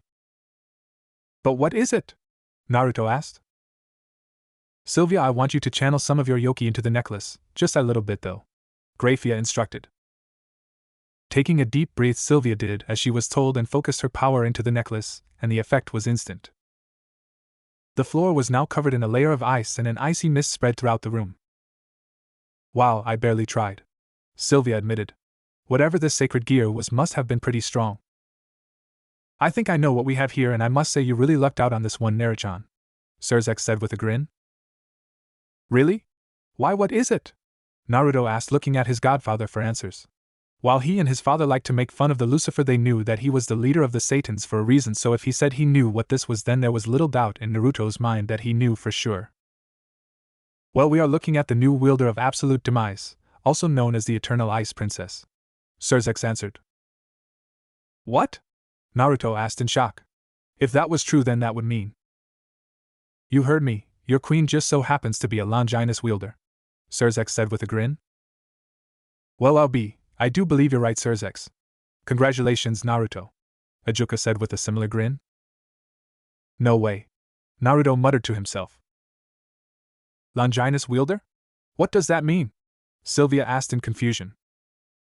"There are 13 unique sacred gears in the world known as the Longinus. They are so strong that they are capable of killing a god," Ajuka explained. "Really? Something like that was with me this whole time?" Sylvia asked, shocked that she had something so strong. "Yes, in fact, the absolute demise was the thing responsible for the Ice Age," Kushina added. "So now that we know what was responsible for your lack of control, we can begin your training," Grafia said. "Thank you, Onisama," Sylvia said with a smile. She took a quick glance at her king and her smile widened. Just this morning she expected her day to follow the normal pattern of loneliness, and now she finds herself surrounded by people who not only are unafraid of her abilities but are also willing to help her with it. Not only that, but she found family, and it was all thanks to her king. She heard Naruto saying that his goal was to surpass his father, and she made a silent vow that she would help him along the way in any way possible. As for Naruto, he could only watch with a huge smile. Today was definitely the best birthday ever. He gained a new friend. He gained a queen for his peerage. Not just any queen, but a Longinus-wielding queen who just so happens to be related to his godmother. Oh yeah, this was without a doubt his best birthday yet, and only one thought ran through his mind. "Ha! My peerage only has one member, and it's already this kick-ass. Suck on that, Serorg."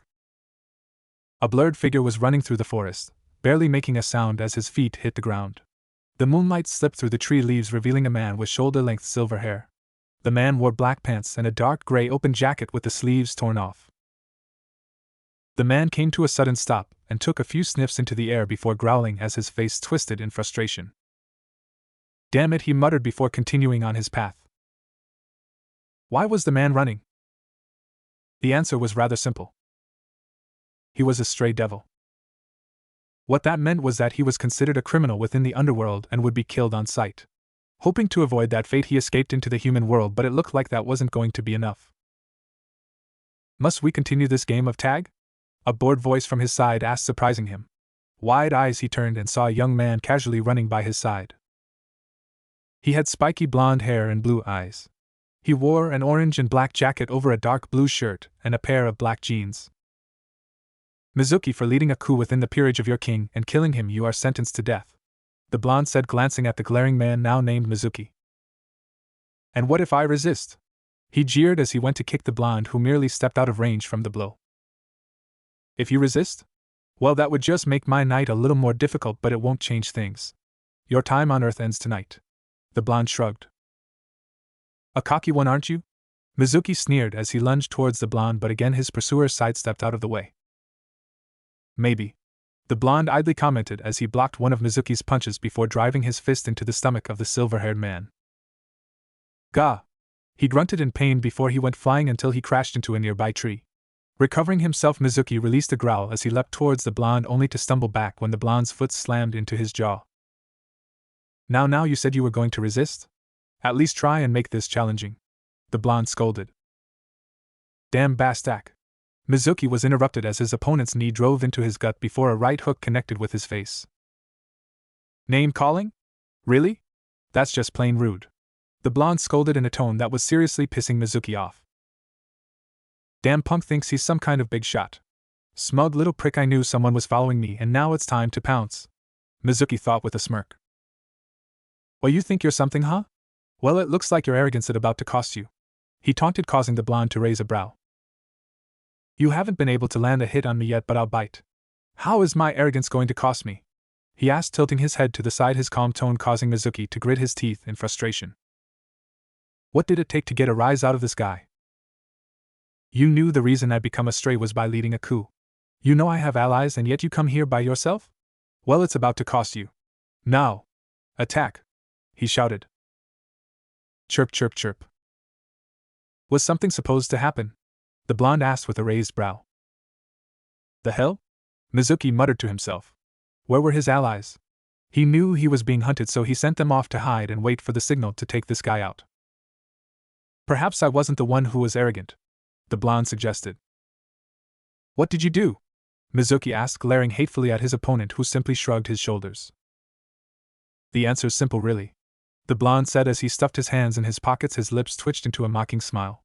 But I think I'll answer your question with a question of my own.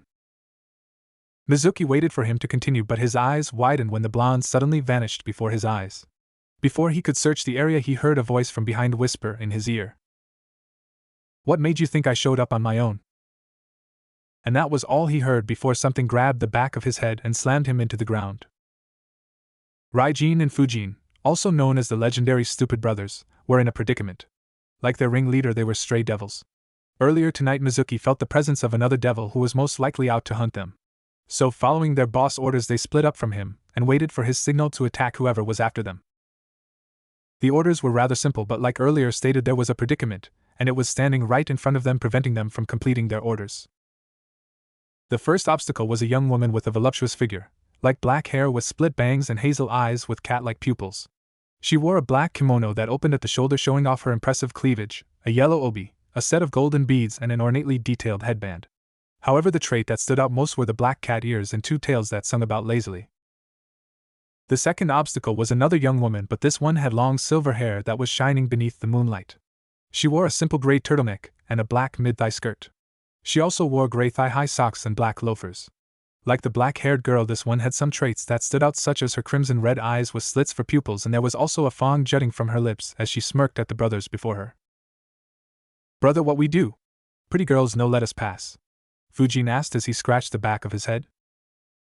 Don't know, brother, but boss said we gotta help him, or we no get dinner, Raijin answered with a frightened expression. No dinner?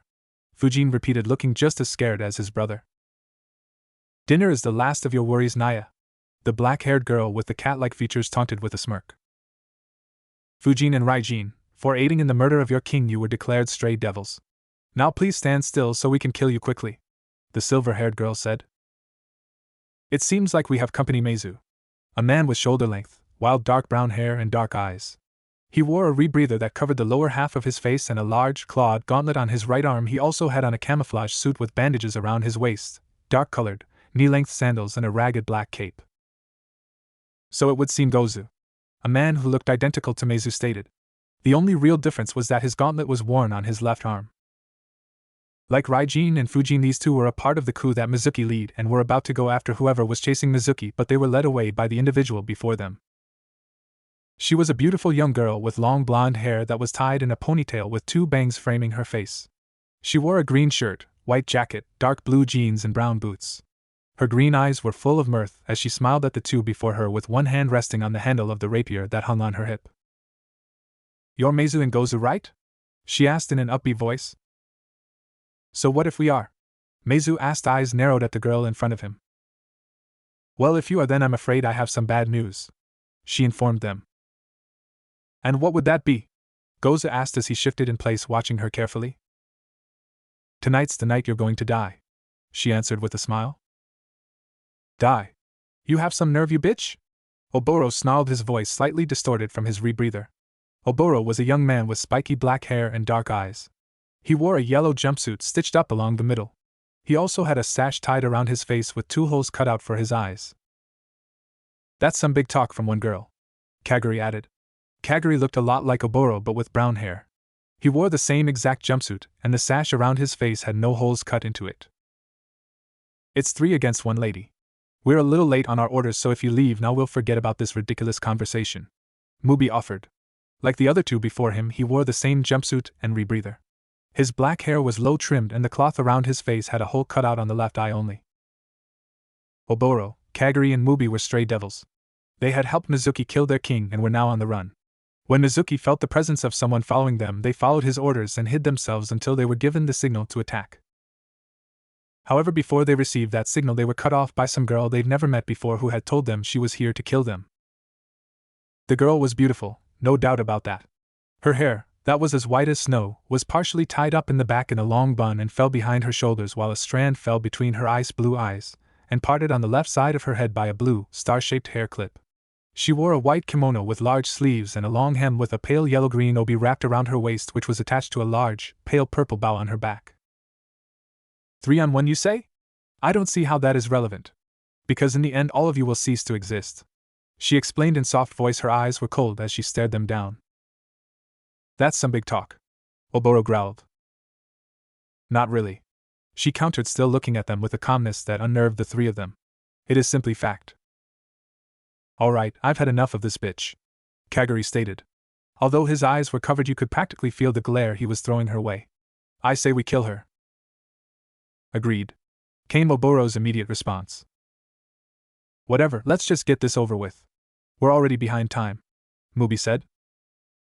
I do not mean to brag, but you do not stand a chance against me. My king has done his research on your group and you 3 have no real talent in combat, she stated, causing their anger to rise. What was that? Oboro hissed in outrage. Have I offended you? She asked, tilting her head. If so, I apologize, it was not my intention, I was merely stating facts. Your 3 specialize in illusions to stall your opponents, and wait for them to tire out or for your allies to finish them off. That type of tactic will not work on me. That's it. Time to die, Oboro growled as he made a hand sign followed by his 2 allies. The white-haired girl watched evenly as an army of clones emerged from the ground. She raised a brow at the army, far from impressed. She couldn't feel any heat coming from them, so it was obvious that they were simple illusions. Sighing, she shook her head a bit. Did she not just warn them that this sort of tactic would not affect her? Oh well, it would seem she would have to show them how serious she was about them having no chance against her. So now that you know that backup isn't showing up, are you still going to resist? The blonde teen asked as he caught Mizuki's kick before swinging his around before slamming him onto the ground beneath him. I doubt that your friends can handle my boys. They'll be here in a matter of seconds, Mizuki said, getting back up as he tried a sweep kick only for his opponent to jump out of its way. Seems you're a stubborn one, the blonde commented before pointing a finger towards Mizuki. Zero, he said before firing a blast of golden demonic energy from the tip of his finger. Mizuki's eyes widened before he jumped out of the way. He had no intention of getting hit by that attack. He closed his eyes briefly as a dust storm kicked up from the explosion. When his eyes opened, he only saw the first for a second before it crashed into his nose. Closing your eyes during battle, rookie mistake, the blonde commented. Screw you, Mizuki shouted as he clutched his nose. Damn, it was definitely broken. You'll pay for that. So you say, his opponent drawled as Mizuki charged.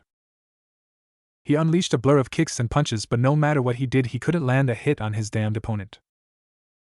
You know, when I was given this mission, I expected more from you, the blonde stated as he ducked a punch and hit Mizuki with an uppercut.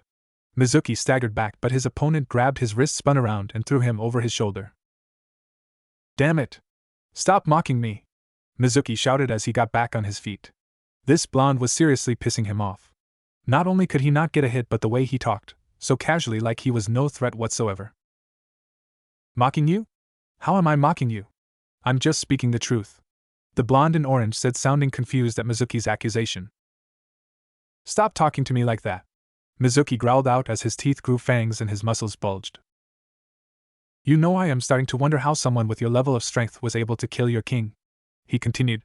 If he noticed Mizuki's anger, then he was doing a good job of ignoring it. Wait till I get my hands on you, I'm going to cave your skull in. Mizuki swore as his nails grew into claws and his ears became pointed. You know, most stray devils go solo, but you worked hard to maintain your group, and I think I know why. It's because you're too weak to do anything by yourself. Shut the fuck up, Mizuki said, his patience officially gone. Orange fur grew on his skin as well as black stripes. Oh, so you were originally a tiger yokai before you were reincarnated? The blonde asked with a raised brow and a somewhat interested look. I never had to reveal this form before, but for you I'll make an exception, Mizuki said with a malicious grin. Well then, I feel special, the blonde said in a sarcastic tone, and Mizuki's anger returned full force. Stop acting so nonchalant, you bastard, he said as he charged. He started with a forward charge, but he suddenly vanished with his new speed boost. The blonde merely blinked before a shadow from before engulfed him. Looking over his shoulder, he saw Mizuki with a savage grin with his hands clenched together raised over his head. Bye-bye, he said as he brought down his hands, creating a large dust explosion from the impact. Don't think I'm done yet, he said as he leapt into the air. His claws glowed with demonic energy, and he began to make multiple slashing motions, creating an onslaught of crescent-shaped blades bombarding the spot where he left his opponent. Die, die, die, die, die, he chanted under his breath, his eyes filled with dark glee. Stopping his attack, he landed back on the ground, threw his head back and laughed. Ha ha ha ha! I told you I would kill you, he said, unable to contain his joy. Joy that was promptly destroyed when he heard a familiar and unwelcome voice. You know, you jumped to conclusions too soon, he heard from behind. Slowly turning his head with an expression of disbelief. Sitting on the branch completely unscratched was his blonde opponent. How? He muttered, unable to comprehend what he was seeing. How are you uninjured? Easy, you missed. What? He muttered, unable to see how he could have missed. I don't understand what's so hard to understand. I am unharmed because you missed, he said as he jumped off the branch and landed on the ground, creating a small dust cloud at his feet. Who the hell are you? Mizuki finally muttered as he was starting to feel nervous. No matter what he tried, nothing hit this guy. He was starting to realize that this was no ordinary kid. I suppose I've forgotten to introduce myself. Let's fix that now, the blonde said as he offered a mock bow before grinning. The name's Naruto Astaroth. Mizuki's eyes widened at that name. His opponent before him was none other than T, the son of Beelzebub? He said. Naruto Astaroth was a well-known name in the underworld. The only child of Ajuka Beelzebub, he was a rising star among the younger devils. However, about 5 years ago he left the underworld in order to find others to join his peerage. Yeah, I was on my way home, but I was given the request to eliminate you, and since I was around the area, Naruto trailed off. It doesn't matter who you are, Mizuki said, trying to steal his nerves. Once my men get here, you're done. Like I said, who says I came here alone? My peerage is out there taking out your goons, Naruto said dismissively. Please, Mizuki scoffed, finally regaining his composure. You may be the brat of a Satan, but I bet you're all talk. Have you already forgotten how ineffective you've been? You haven't landed a single hit, Naruto deadpanned. Now then, I think it's time to finish this. Mizuki swallowed his nervousness as the wind around them began to shift. A golden aura surrounded Naruto, and the increase in strength he felt was unnerving him. Just wait till my men get here, Astaroth. I'm sure your peerage stands no chance against my group. Mizuki tried again. If things kept going at this rate, then his only chance of survival was for his men to get here so they could use numbers to their advantage. You think so? Naruto asked, his voice laced with amusement. Well, I'm sorry to tell you this, but your boys have no chance against my group. Ouch! Fuijin shouted as he was kicked in the jaw by the silver-haired girl. Brother! Raijin shouted in concern before glaring at the girl. Why you being mean? I already told you. We're here to kill you, she simply stated. By the way, you might want to look behind you. Why? Raijin asked with a frown before turning around in time to receive a knee to the face. Oh. I'm not done yet, Naya, the black-haired girl said as she landed on the ground and did a quick spin to hit him with a heel kick to the gut, causing him to stagger back. Seeing that he was still open, she followed with 3 quick punches to his ribs, and finished with a kick to the side of the head. Bad kitty. Stop, hurt brother, Fuijin shouted as he charged at the cat-like girl only to get cut off by his silver-haired opponent. Sorry big boy, but you're dealing with me, she said, unleashing a flurry of devastating kicks. The legendary Stupid Brothers. Well known for their strength and defense, but going against the power of a vampire whose strength was increased by the bonus from the rook piece, even they would have a hard time withstanding that Naya, the black-haired girl said, watching as her friend continuously attacked her opponents. Seeing that she had everything under control, she turned towards her opponent. So what should we do with you, Naya? Mean girls hurt brother, Asian hurt mean girls, the enraged brother shouted as he charged.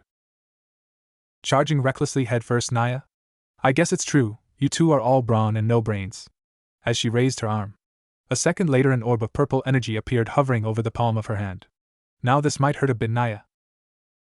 Raijin watched the lights with wide eyes. He had no idea if it was dangerous or not. The only thing he noticed about it was that it was a very pretty light. He watched as the cat-like girl dropped the glowing ball before raising her leg and kicking it. He only had enough time to scream in pain as the ball exploded the moment it crashed into his face. Oh, still standing, Naya? Well then, the cat-like girl trailed off with a mischievous smile as she held up both hands. Seconds later, 2 more purple orbs appeared. Let's see how much you can take before you stay down, Naya. Mizuki's signal and orders were completely forgotten as Fuijin and Raijin continued to stay on the receiving end of the bombardment. Between the exploding purple bombs and bone-crushing kicks, dinner was the last thing on their mind. For instance, the legendary Stupid Brothers. Their speed is abysmal even for rooks, their intelligence is minuscule, and their fighting style is non-existent. All they can do is throw a punch. Their only redeeming quality is that they have an abnormally high defense, but even that won't last forever.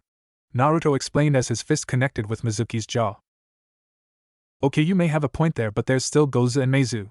Mizuki shot back, trying to slash Naruto. The Demon Brothers, right? They were the knights of your peerage.